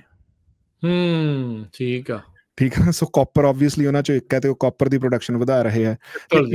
ਹਾਂਜੀ, ਤੇ ਇਦਾਂ ਹੀ ਨਾਰਥ ਵੈਸਟਰਨ ਬ੍ਰਿਟਿਸ਼ ਕੋਲੰਬੀਆ ਦੇ ਵਿੱਚ ਜਿਹੜੀ ਰੈੱਡ ਕ੍ਰਿਸ ਮਾਈਨ ਹੈਗੀ ਹੈ, ਤੇ ਉਹਦੀ ਵੀ ਮਤਲਬ ਐਕਸਪੈਂਸ਼ਨ ਕਰਨ ਲੱਗਿਆ ਵੀ ਉਹ ਹੋਰ ਇੱਕ ਦਹਾਕਾ ਹੋਰ ਉੱਥੇ ਕਾਪਰ ਦੀ ਪ੍ਰੋਡਕਸ਼ਨ ਹੋ ਸਕੇ। ਸੋ ਹੋਰ ਜਿਹੜੀ ਕਾਪਰ ਪ੍ਰੋਡਕਸ਼ਨ ਤੇ ਜ਼ੋਰ ਲਾਏ ਜਾ ਰਹੇ ਆ। ਬਾਕੀ ਜਿਹੜੀ ਮੈਨੀਟੋਬਾ ਦੇ ਵਿੱਚ ਜਿਹੜਾ ਸਾਡੇ ਇੱਥੇ ਚਰਚਿਲ ਪੋਰਟ ਹੈਗਾ, ਜਿਹੜਾ ਸਾਡਾ ਪਹਿਲਾ, ਲਾ ਲਓ ਵੀ ਤੁਸੀਂ ਆਈਸ ਵਾਟਰ ਪੋਰਟ ਹੈ ਜੀ ਉਹ, ਮਤਲਬ ਕਰਕੇ ਉੱਥੇ ਬਰਫ਼ ਜੰਮੀ ਰਹਿੰਦੀ ਆ। ਪਰ ਅੱਛਾ। ਜੇ ਉਹ ਪੋਰਟ ਇਸਟੈਬਲਿਸ਼ ਹੁੰਦਾ ਸੋ ਉਹਦੇ ਨਾਲ ਜਿਹੜੀ ਯੂਰਪ ਦੇ ਵਿੱਚ ਜਾਂ ਜਿਹੜੀ ਏਸ਼ੀਅਨ ਮਾਰਕੀਟਸ ਦੇ ਵਿੱਚ ਜਿਹੜਾ ਕੈਨੇਡਾ ਦਾ ਐਕਸੈਸ ਆ ਉਹ ਬਹੁਤ ਸੌਖਾ ਹੋ ਜਾਂਦਾ ਥਰੂ ਨਾਰਦਰਨ ਪੋਲ। ਸੋ ਉਹਦੇ ਉੱਤੇ ਕਾਫੀ ਜ਼ਿਆਦਾ ਉਹ ਹਜੇ ਪਰ ਪਲੈਨਿੰਗ ਫੇਸ 'ਚ ਆ, ਉਹ ਇਸ ਅਨਾਊਂਸਮੈਂਟ ਦੇ ਵਿੱਚ ਨਹੀਂ ਉਹ ਆਇਆ, ਪਰ ਉਹਦੇ ਉੱਤੇ ਬਹੁਤ ਜ਼ਿਆਦਾ ਜ਼ੋਰ ਲਾਇਆ ਜਾ ਰਿਹਾ। ਸੋ ਗੱਲ ਕੀ ਹੈ ਵੀ ਜਿਹੜੇ ਮਤਲਬ ਕੋਸ਼ਿਸ਼ ਇਹ ਹੈ ਵੀ ਅਗਲੇ 5 7 10 ਸਾਲਾਂ ਦੇ ਵਿੱਚ ਜਿਹੜੀਆਂ ਬਹੁਤ ਹੈਵੀ ਇਨਵੈਸਟਮੈਂਟਸ ਨੈਚੁਰਲ ਰਿਸੋਰਸ ਦੇ ਵਿੱਚ, ਐਨਰਜੀ ਪ੍ਰੋਡਕਸ਼ਨ ਦੇ ਵਿੱਚ, ਮਾਈਨਿੰਗ ਦੇ ਵਿੱਚ ਕੈਨੇਡਾ ਦੇ ਵਿੱਚ ਹੋਣੀਆਂ। ਤੇ ਜਿਹੜਾ ਫਾਈਨੈਂਸ਼ੀਅਲੀ ਮੈਨੂੰ ਲੱਗਦਾ ਵੀ ਹਾਂਜੀ ਅਗਲੇ 2-3 ਸਾਲ ਕਾਫੀ ਔਖੇ ਹੈਗੇ ਆ, ਪਰ ਅਲਟੀਮੇਟਲੀ ਜਿਹੜੀ ਇਕਨੋਮਿਕਸ ਉਹ ਸੁਧਰਨੀ ਸ਼ੁਰੂ ਹੋ ਜਾਣੀ ਹੈ ਤੇ ਉਹਦੇ ਕਰਕੇ ਉਰੇ ਕਾਫੀ ਟੈਲੈਂਟਡ ਵਰਕਫੋਰਸ ਦੀ ਲੋੜ ਪੈਣੀ ਆ ਤੇ ਇਕਨੋਮਿਕਲੀ ਚੀਜ਼ਾਂ ਸੁਧਰਨੀਆਂ ਛੇਤੀ ਸ਼ੁਰੂ ਹੋ ਜਾਣਗੀਆਂ। ਪਰ ਹਾਂ, ਹੁਣ ਆ ਜਿਹੜਾ ਅਗਲੇ 1-2 ਸਾਲ ਆ, ਜਦੋਂ ਤੱਕ ਇਹ ਪ੍ਰੋਜੈਕਟ ਸ਼ੁਰੂ ਨਹੀਂ ਹੁੰਦੇ ਜਾਂ ਅਮਰੀਕਾ ਨਾਲ ਜਿਹੜੇ ਸੰਬੰਧ ਨਹੀਂ ਸੁਧਰਦੇ, ਉਦੋਂ ਤੱਕ ਜਿਹੜੀ ਇਹ ਸਮੱਸਿਆ ਲੋਕਾਂ ਨੂੰ ਝੱਲਣੀ ਪੈਣੀ ਹੈ ਜੀ। ਗੱਲਬਾਤ ਨੂੰ ਇੱਥੇ ਥੋੜਾ ਜਿਹਾ ਵਿਰਾਮ ਦਿੰਦੇ, ਇੱਕ ਬ੍ਰੇਕ ਲਵਾਂਗੇ। ਬ੍ਰੇਕ ਤੋਂ ਬਾਅਦ ਜੁੜਦੇ ਹਾਂ ਵਾਪਸ ਤੇ ਹੋਰ ਖਬਰਾਂ ਦੇ ਉੱਤੇ, ਹੋਰ ਗੱਲਾਂ ਦੇ ਉੱਤੇ ਜਿਹੜਾ ਆਪਾਂ ਚਰਚਾ ਨੂੰ ਜਾਰੀ ਰੱਖਾਂਗੇ। ਬ੍ਰੇਕ ਤੋਂ ਬਾਅਦ ਇੱਕ ਵਾਰੀ ਫਿਰ ਆਪ ਸਭ ਦਾ ਸਵਾਗਤ ਹੈ ਪ੍ਰੋਗਰਾਮ ਦੇ ਵਿੱਚ। ਜੁੜੇ ਹੋਏ ਨੇ ਆਪਣੇ ਨਾਲ ਗੁਰਜਸਪਾਲ ਸਿੰਘ ਕੈਨੇਡਾ ਤੋਂ। ਗੁਰਜਸਪਾਲ ਸਿੰਘ ਜੀ, ਨੂੰ ਇੱਕ ਵਾਰੀ ਫਿਰ ਸਵਾਗਤ ਹੈ। ਸਤਿ ਸ਼੍ਰੀ ਅਕਾਲ। ਸਤਿ ਸ਼੍ਰੀ ਅਕਾਲ ਜੀ। ਸੋ ਕੈਨੇਡਾ ਦੀਆਂ ਹੋਰ ਅਪਡੇਟਸ ਵੱਲ ਨੂੰ ਜਿਹੜਾ ਵਧਦੇ ਆ, ਅੱਜ ਕੱਲ੍ਹ ਡਿਸਐਗਰੀਮੈਂਟਸ ਗੁਰਜਸਪਾਲ ਸਿੰਘ ਵਾਇਲੈਂਟ ਰੂਪ ਅਖਤਿਆਰ ਕਰ ਜਾਂਦੇ ਆ। ਇਹ ਬੜੀ ਅਫਸੋਸਜਨਕ ਜਿਹੜੀ ਸਥਿਤੀ ਆ। ਲੋਕ ਐਗਰੀ ਟੂ ਡਿਸਐਗਰੀ ਹੋਣਾ ਭੁੱਲ ਚੁੱਕੇ ਆ।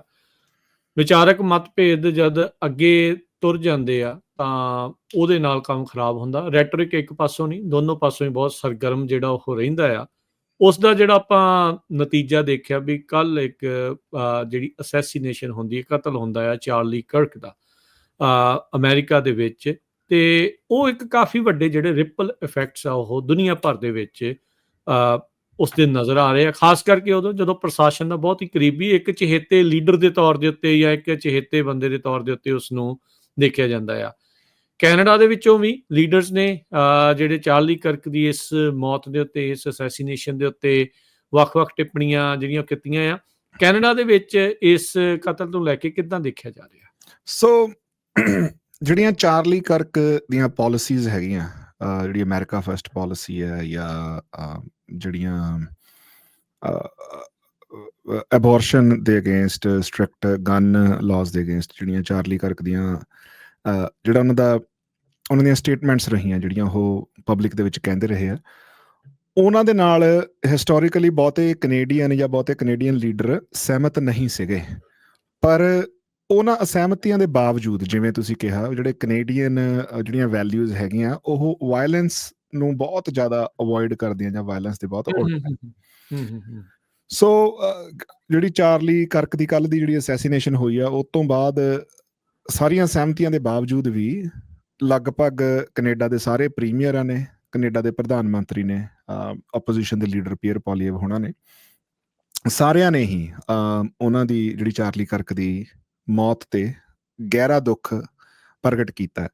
ਸੋ ਪ੍ਰਧਾਨ ਮੰਤਰੀ ਕਾਰਨੀ ਨੇ ਜਿਹੜੀ ਚਾਰਲੀ ਕਰਕ ਦੀ ਫੈਮਿਲੀ ਹੈਗੀ ਆ, ਉਹਨਾਂ ਦੇ ਜਿਹੜੇ ਫਰੈਂਡਸ ਹੈਗੇ ਆ, ਜਿਹੜੇ ਉਹਨਾਂ ਦੇ ਸਪੋਰਟਰ ਸੀਗੇ, ਸਾਰਿਆਂ ਨਾਲ ਆਪਣਾ ਦੁੱਖ ਜ਼ਾਹਰ ਕੀਤਾ। ਤੇ ਉਹਨਾਂ ਨੇ ਨਾਲ ਇਹੀ ਕਿਹਾ ਵੀ ਜਿਹੜੀ ਪੋਲੀਟੀਕਲ ਵਾਇਲੈਂਸ ਆ ਵੀ ਇਹਦੀ ਕੋਈ ਜਸਟੀਫਿਕੇਸ਼ਨ ਨਹੀਂ ਹੈਗੀ, ਵੀ ਤੇ ਜਿਹੜੀਆਂ ਇੱਦਾਂ ਦੀਆਂ ਕਾਰਵਾਈਆਂ ਹੁੰਦੀਆਂ ਉਹ ਡੈਮੋਕ੍ਰੇਸੀ ਲਈ ਥ੍ਰੈਟ ਵਾਂਗੂ ਹੁੰਦੀਆਂ। ਪੀਅਰ ਪੋਲੀਏਵ ਜਿਹੜੇ ਕਿ ਕੈਨੇਡਾ ਦੇ ਵਿੱਚ ਆਪਾਂ ਕਹਿ ਸਕਦੇ ਹਾਂ ਵੀ ਸਭ ਤੋਂ ਨੇੜੇ ਹੋਣਗੇ ਜਿਹੜੀ ਚਾਰਲੀ ਕਰਕ ਹੋਣਾ ਦੀ ਜਿਹੜੀ ਜਿਹੜਾ ਉਹਨਾਂ ਦਾ ਪੋਲੀਟੀਕਲ ਵਿਊ ਸੀਗਾ, ਉਹਨਾਂ ਨੇ ਵੀ ਇਹੀ ਗੱਲ ਕਹੀ ਹੈ ਵੀ ਪੋਲੀਟੀਕਲ ਵਾਇਲੈਂਸ ਵੀ ਬਿਲਕੁਲ ਵੀ ਜਸਟੀਫਾਈਡ ਨਹੀਂ ਹੁੰਦੀ। ਉਹਨਾਂ ਨੇ ਵੁੱਡਬ੍ਰਿਜ ontario ਦੇ ਵਿੱਚ ਚਾਰਲੀ ਕਰਕ ਦੇ ਪਰਿਵਾਰ ਨੂੰ ਤੇ ਅਮਰੀਕਾ ਦੇ ਵਿੱਚ ਉਹਨਾਂ ਦੇ ਸਮਰਥਕਾਂ ਨੂੰ ਸਾਰਿਆਂ ਨੂੰ ਕੰਡੋਲੈਂਸਿਸ ਆਪਣੀਆਂ ਜਿਹੜੀਆਂ ਕੀਤੀਆਂ। ਪ੍ਰੀਮੀਅਰ ਡੈਨੀਅਲ ਸਮਿਥ, ਆਪਣੇ ਮੈਨੀਟੋਬਾ ਦੇ ਪ੍ਰੀਮੀਅਰ ਵੌਬ ਕਿਨੂ, ਉਹਨਾਂ ਨੇ ਵੀ ਕੱਲ੍ਹ ਇੱਕ ਜਿਹੜੀ ਪ੍ਰੈਸ ਕਾਨਫਰੰਸ ਦੇ ਵਿੱਚ ਰਾਈਟ ਵੇ ਉਸ ਅਸੈਸੀਨੇਸ਼ਨ ਤੋਂ ਥੋੜ੍ਹੇ ਚਿਰ ਬਾਅਦ ਹੀ, ਜਿਵੇਂ ਹੀ ਉਹਨਾਂ ਦੀ ਜਿਹੜੀ ਡੈਥ ਦੀ ਨਿਊਜ਼ ਬਾਹਰ ਆਈ, ਸਾਰਿਆਂ ਨੇ ਆਪਣੀਆਂ ਜਿਹੜੀਆਂ ਜਦੋਂ ਵੀ ਉਹਨਾਂ ਨੂੰ ਮੌਕਾ ਮਿਲਿਆ ਆ ਕੇ ਜਿਹੜੀ ਅਸੈਸੀਨੇਸ਼ਨ ਹੈ ਇਹਦੀ ਨਿੰਦਾ ਕੀਤੀ, ਕਿਹਾ ਵੀ ਹਾਲਾਂਕਿ ਵੀ ਮਤਲਬ ਜਿਹੜੇ ਸਾਡੇ ਡਿਸਐਗਰੀਮੈਂਟਸ ਹੋ ਸਕਦੇ ਆ, ਪਰ ਜਿਹੜਾ ਇੱਕ ਪੋਲੀਟੀਕਲ ਡਿਸਕੋਰਸ ਹੈ ਉਹਦੇ ਵਿੱਚ ਵਾਇਲੈਂਸ ਦੀ ਜਾਂ ਡੈਮੋਕ੍ਰੇਸੀਜ਼ ਦੇ ਵਿੱਚ ਵਾਇਲੈਂਸ ਦੀ ਕੋਈ ਜਗ੍ਹਾ ਨਹੀਂ ਹੈ। ਜਿਹੜੇ ਇਹਦੇ ਵਿੱਚ ਸਪੈਸ਼ਲ ਇੱਕ ਲਿਬਰਲ ਮੈਂਬਰ ਆਫ ਪਾਰਲੀਮੈਂਟ ਹੈਗੇ ਐਂਥਨੀ ਹਾਊਸ ਫਾਦਰ, ਉਹਨਾਂ ਨੇ ਕਿਹਾ ਵੀ ਮਤਲਬ ਉਹਨਾਂ ਨੇ ਲਗਭਗ ਮਿਕਸ ਜੀ ਗੱਲ ਕੀਤੀ, ਕਹਿੰਦੇ ਵੀ ਹਾਲਾਂਕਿ ਜਿੱਦਾਂ ਦੀਆਂ ਗੱਲਾਂ ਚਾਰਲੀ ਕਰਕ ਕਰਦੇ ਸੀਗੇ ਵੀ ਉਹਨਾਂ ਦੇ ਕਈ ਵਾਰੀ ਰੀਅਲ ਲਾਈਫ ਕੌਨਸੀਕੁਐਂਸਿਸ ਹੁੰਦੇ ਆ, ਤੇ ਵੀ ਪਰ ਸਟਿਲ ਵੀ ਜਿਹੜੀ ਡੈਥ ਹੈ ਇਹ ਬਹੁਤ ਟ੍ਰੈਜਿਕ ਹੈ। ਸੋ ਉਹਨਾਂ ਨੇ ਇਹਨੂੰ ਐਗਜ਼ਾਮਪਲ ਸੈੱਟ ਕਰਕੇ ਵੀ ਸਾਨੂੰ ਅੱਗੇ ਤੋਂ ਵੀ ਸਾਰਿਆਂ ਨੂੰ ਬਹੁਤ ਜ਼ਿਆਦਾ ਖਿਆਲ ਨਾਲ ਜਿਹੜਾ ਪੋਲੀਟੀਕਲ ਡਿਸਕੋਰਸ ਰਨ ਕਰਨਾ ਚਾਹੀਦਾ। ਪਰ ਇਹ ਬੜੀ ਅਫਸੋਸਜਨਕ ਜੀ ਗੱਲ ਹੈ ਵੀ ਜਿਹੜੀ ਸੋਸ਼ਲ ਮੀਡੀਆ ਦੇ ਯੁੱਗ ਤੋਂ ਬਾਅਦ ਹੀ ਇਹ ਮੇਰੇ ਖਿਆਲ ਨਾਲ ਰਾਜ ਕਰਨਵੀਰ ਸਿੰਘ, ਮੈਨੂੰ ਲੱਗਦਾ ਵੀ ਜਦੋਂ ਆਪਾਂ ਅਮਰੀਕਾ ਆਏ ਆ ਉਦੋਂ ਤੋਂ ਹੀ ਜਿਹੜਾ ਸੋਸ਼ਲ ਮੀਡੀਆ ਦੀ ਵਰਤੋਂ ਜ਼ਿਆਦਾ ਵਧੀਆ, ਤੇ ਜਿਹੜੀ ਇਹ ਬੜੀ ਦੇਖਣ ਵਾਲੀ ਗੱਲ ਹੈਗੀ, ਬੜੀ ਪੋਲਰਾਈਜੇਸ਼ਨ ਹੈ ਵੀ ਕੋਈ ਵੀ ਬੰਦੇ ਦਾ ਜਿਹੜਾ ਓਪੀਨੀਅਨ ਹੈਗਾ ਉਹ ਬਹੁਤ ਜ਼ਿਆਦਾ ਸਟਰੋਂਗ ਓਪੀਨੀਅਨ ਹੈ, ਕਿਉਂਕਿ ਜਿਹੜੀਆਂ ਸੋਸ਼ਲ ਮੀਡੀਆ ਦੀਆਂ ਐਲਗੋਰਿਦਮਸ ਹੈਗੀਆਂ, ਜੇ ਤੁਸੀਂ ਇੱਕ ਤੁਹਾਡਾ ਵਿਊ ਪੁਆਇੰਟ ਬਣ ਗਿਆ ਉਹਨੂੰ ਬਹੁਤ ਜ਼ਿਆਦਾ ਐਨਫੋਰਸ ਕਰਦੀਆਂ ਨੇ ਤੁਹਾਨੂੰ ਉਸੇ। ਜੇ ਮੰਨ ਲਓ ਤੁਹਾਨੂੰ ਇਹ ਲੱਗਣ ਲੱਗ ਗਿਆ ਵੀ ਜਿਹੜੀ ਸਰਕਾਰ ਹੈ ਉਹ ਸਾਡੇ ਹਥਿਆਰ ਲੈ ਕੇ ਸਾਨੂੰ ਦਬਾਉਣਾ ਚਾਹੁੰਦੀ ਹੈ, ਤੇ ਉਹ ਤੁਹਾਨੂੰ ਉਦਾਂ ਦੀਆਂ ਹੀ ਪੋਸਟਾਂ ਆਈ ਜਾਣੀਆਂ ਵੀ ਜਿਹਦੇ ਚ ਬਸ ਆਈ ਤੁਹਾਨੂੰ ਲੱਗਣ ਲੱਗੇ, ਕਿਉਂਕਿ ਸੋਸ਼ਲ ਮੀਡੀਆ ਦੇ ਹਰ ਤਰ੍ਹਾਂ ਦਾ ਬੰਦਾ ਹੈਗਾ, ਹਰ ਤਰ੍ਹਾਂ ਦਾ ਵਿਊ ਹੈਗਾ, ਤੇ ਬਹੁਤ ਐਕਸਟ੍ਰੀਮ ਵਿਊ ਵਾਲੇ ਵੀ ਬੰਦੇ ਹੈਗੇ ਆ। ਉਹਨੇ ਹੌਲੀ ਹੌਲੀ ਤੁਹਾਡਾ ਜਿਹੜਾ ਵਿਊ ਪੁਆਇੰਟ ਆ ਉਹਨੂੰ ਐਨ ਸਟ੍ਰੀਮਲਾਈਨ ਕਰਦੇ ਤੁਹਾਨੂੰ ਇਦਾਂ ਲੱਗਣ ਲਾ ਦੇਣਾ ਵੀ ਬਸ ਜਿਹੜੀਆਂ ਇਹ ਪਾਲਿਸੀਜ਼ ਹੈਗੀਆਂ ਵੀ ਇਹ ਤਾਂ ਸਾਨੂੰ ਬਸ ਗੁਲਾਮ ਹੀ ਕਰਨ ਲੱਗੇ ਆ।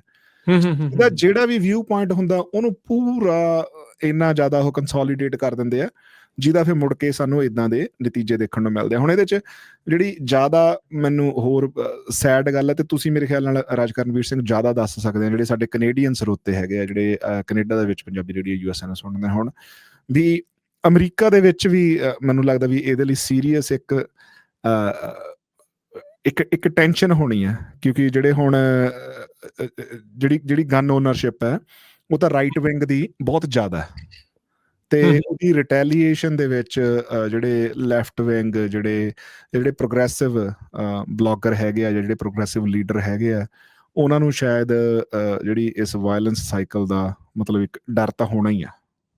ਨਹੀਂ ਬਿਲਕੁਲ, ਕਿਉਂਕਿ ਕੁਛ ਏਦਾਂ ਵੀ ਆ ਨਾ ਜਸਪਾਲ ਸਿੰਘ, ਵੀ ਜਿਹੜੇ ਕੁਛ ਰਾਈਟ ਵਿੰਗ ਦੇ ਖਾਸ ਕਰਕੇ ਸੋਸ਼ਲ ਮੀਡੀਆ ਇਨਫਲੂਐਂਸਰ ਆ, ਉਹ ਇਹ ਕਹਿ ਰਹੇ ਆ, ਕੋਈ ਟੀਵੀ ਤੇ ਬੈਠੇ ਕਹਿ ਰਿਹਾ, ਕੋਈ ਪੋਡਕਾਸਟ ਤੇ ਕੋਈ ਟਵੀਟ ਜਿਹੜਾ ਉਹ ਕਰ ਰਿਹਾ ਵੀ we are at war with them, ਵੀ ਤੁਸੀਂ ਮੰਨੋ ਚਾਹੇ ਨਾ ਮੰਨੋ ਵੀ ਆਪਾਂ ਇਹਨਾਂ ਦੇ ਨਾਲ ਲੜਾਈ ਦੇ ਵਿੱਚ ਆ। ਇਹ ਪਹਿਲੀ ਵਾਰ ਨਹੀਂ ਅਮਰੀਕਾ ਦੇ ਵਿੱਚ ਜਿਹੜੀ ਆਪਾਂ ਨੂੰ ਇਹ ਵਾਇਲੈਂਸ ਦੇਖਣ ਨੂੰ ਇਦਾਂ ਦੀ ਜਿਹੜੀ ਉਹ ਮਿਲੀ ਆ। ਰਾਸ਼ਟਰਪਤੀ ਤੱਕ ਅਸੈਸੀਨੇਟ ਹੋ ਚੁੱਕੇ ਆ, ਚਾਹੇ ਉਹ ਰਾਈਟ ਵਿੰਗ ਵਾਲੇ ਆ ਚਾਹੇ ਉਹ ਲੈਫਟ ਵਿੰਗ ਵਾਲੇ ਆ, ਉਸ ਤਰੀਕੇ ਦੇ ਨਾਲ ਆ। ਹੁਣੇ CDC ਦੇ ਵਿੱਚ ਇੱਕ ਐਂਟੀ ਵੈਕਸਰ ਆ, ਆਪਾਂ ਨੂੰ ਪਤਾ ਵੀ ਉਹ ਕਿਹੜੇ ਪਾਸੇ ਵੱਲ ਨੂੰ ਝੁਕਾ ਰੱਖਦੇ ਆ, ਉਹਨੇ ਅੰਨ੍ਹੇਵਾਹ ਕਿੰਨੀਆਂ ਗੋਲੀਆਂ ਚਲਾਈਆਂ, ਪੁਲਿਸ ਵਾਲੇ ਮਾਰੇ, ਹੋਰ ਕਿੰਨਾ ਕੁਛ ਜਿਹੜਾ ਉਹ ਵਾਪਰ ਚੁੱਕਾ ਆ। ਪਰ ਇਹ ਜਿਹੜੀ ਗੱਲ ਆ ਵੀ NRA ਦੇ ਪੇਰੋਲ ਦੇ ਉੱਤੇ ਜਦੋਂ ਸਾਰੇ ਕਾਂਗਰਸਮੈਨ ਕਾਂਗਰਸ ਵੂਮਨ ਹੋਣ, ਸੈਨੇਟਰਸ ਹੋਣ, ਤਾਂ ਫਿਰ ਉਹਨਾਂ ਨੂੰ ਕੋਈ ਬੜਾ ਫਰਕ ਨਹੀਂ ਇਹਨਾਂ ਚੀਜ਼ਾਂ ਦਾ ਜਿਹੜਾ ਉਹ ਪੈਂਦਾ। ਉਹ ਅਗਲੇ ਆਪਣੀ ਗੱਲ ਆ ਉਸ ਨੂੰ ਬਰਕਰਾਰ ਰੱਖਦੇ ਆ। ਹੁਣੇ ਜੇ ਰਾਈਟ ਵਿੰਗ ਦੇ ਵੱਲੋਂ ਇੱਕ ਆਵਾਜ਼ ਜੀ ਜਿਹੜੀ ਉੱਠੀ ਸੀ ਵੀ ਜਿਹੜੇ ਟਰਾਂਸ ਹੈਗੇ ਨੇ, ਟਰਾਂਸਜੈਂਡਰ ਆ, ਉਹਨਾਂ ਨੂੰ ਗਨਜ਼ ਨਹੀਂ ਜਿਹੜੀਆਂ ਹੋਣੀਆਂ ਚਾਹੀਦੀਆਂ। ਮੈਨੂੰ ਨਹੀਂ ਲੱਗਦਾ ਉਹ ਗੱਲ ਕਿਸੇ ਨੂੰ ਜਿਹੜੀ ਉਹ ਸ਼ਾਇਦ ਪਚ ਸਕੂਗੀ। ਤੇ ਅਨਫੋਰਚੂਨੇਟਲੀ ਜਦ ਚਾਰਲੀ ਕਰਕ ਤੇ ਗੋਲੀ ਲੱਗੀ ਆ, ਉਹ ਇਹੀ ਗੱਲ ਕਰ ਰਿਹਾ ਸੀ ਜੀ, ਟਰਾਂਸਜੈਂਡਰ ਦੀ ਗਨ ਵਾਇਲੈਂਸ ਦੀ ਜਿਹੜੀ ਉਹ ਗੱਲ ਕਰ ਰਿਹਾ ਸੀਗਾ, ਤੇ ਉਸੇ ਟਾਈਮ ਜਿਹੜੀ ਇਸ ਦੇ ਗੋਲੀ ਲੱਗੀ ਆ। ਚਾਰਲੀ ਕਰਕ ਦੇਖੋ, ਉਹਦੀ ਇੱਕ ਚੀਜ਼ ਤਾਂ ਜਿਹੜੀ ਉਹ ਸੀਗੀ, ਆਪਾਂ ਉਹਦੇ ਵਿਚਾਰਕ ਜਿਹੜੀਆਂ ਗੱਲਾਂ ਦੇ ਨਾਲ ਮੇਬੀ ਸਹਿਮਤ ਨਾ ਹੋਈਏ, ਪਰ ਉਹਦੀ ਇੱਕ ਸੀਗੀ ਵੀ ਅਗਲਾ ਕਾਲਜਿਸ 'ਚ ਜਾਂਦਾ ਸੀ, ਜਿੱਥੇ ਵੀ ਜਾਂਦਾ ਸੀ, ਆਪਣੇ ਵਿਚਾਰ ਤੇ ਦੂਜਿਆਂ ਦੇ ਨਾਲ ਸਾਹਮਣੇ ਇੱਕ ਸਟੇਜ ਦੇ ਉੱਤੇ ਆ ਕੇ ਗੱਲਬਾਤ ਕਰਦਾ ਸੀ, ਡਿਬੇਟ ਕਰਦਾ ਸੀ। ਉਹ ਪ੍ਰੂਵ ਮੀ ਰੋਂਗ ਟੂਰ ਦੇ ਉੱਤੇ ਸੀ। ਇਹਦੇ ਆਪਣੇ ਬਿਆਨਾਂ ਦੇ ਵਿੱਚੋਂ ਇੱਕ ਆ ਵੀ ਜਦੋਂ ਆਪਾਂ ਗੱਲਬਾਤ ਬੰਦ ਕਰ ਦਿੰਦੇ ਆ ਤੇ ਫਿਰ ਵਾਇਲੈਂਸ ਦੇ ਵੱਲ ਨੂੰ ਵੱਧਦੇ ਆ।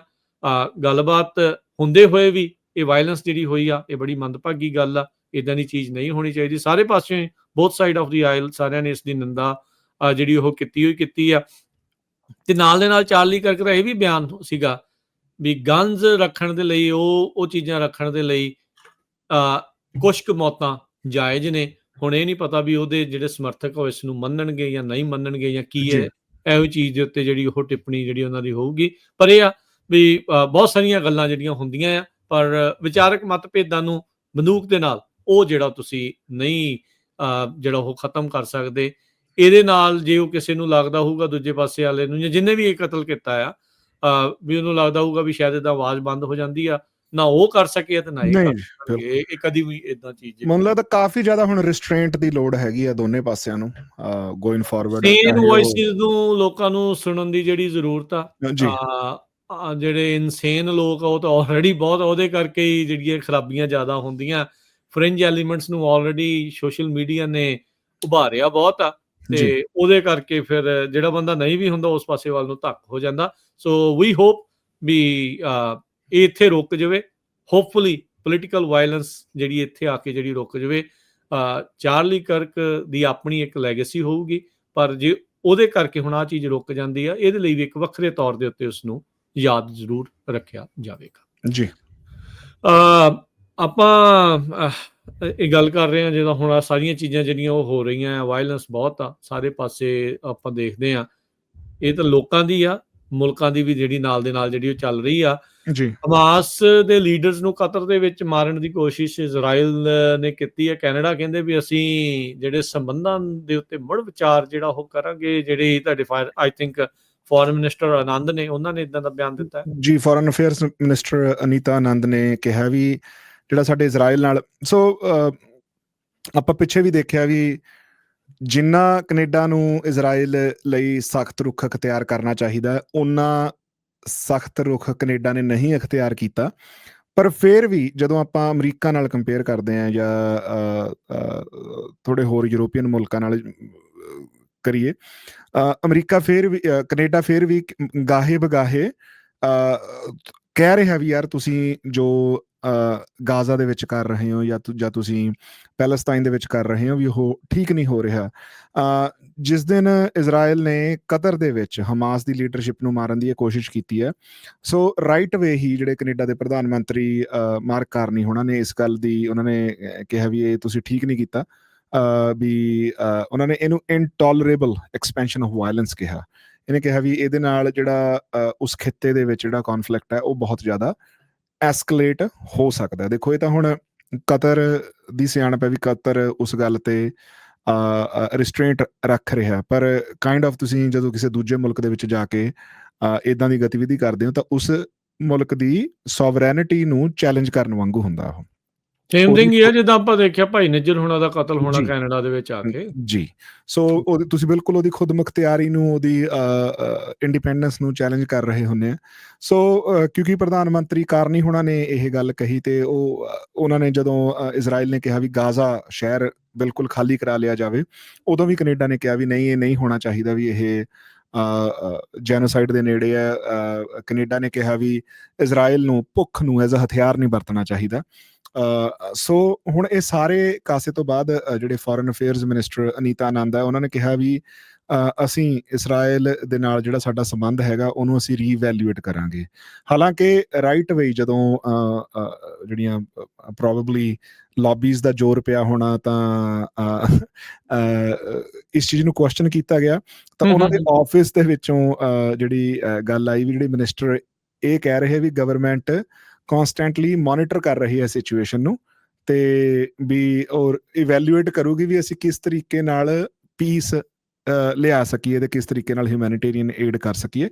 ਪਰ ਜਿਹੜਾ ਅਨੀਤਾ ਆਨੰਦ ਨੇ ਆਪਣੇ ਮੂੰਹ ਦੇ ਵਿੱਚ ਜਿਹੜੀ ਉਹਨਾਂ ਨੇ ਗੱਲ ਕਹੀ ਵੀ ਅਸੀਂ ਸਾਰਾ ਦਾ ਸਾਰਾ ਰਿਲੇਸ਼ਨਸ਼ਿਪ ਹੀ ਇਵੈਲੂਏਟ ਕਰਾਂਗੇ, ਮੇਰੇ ਖਿਆਲ ਨਾਲ ਜੋ ਇੱਕ ਠੀਕ ਸਟੈਪ ਹੈ।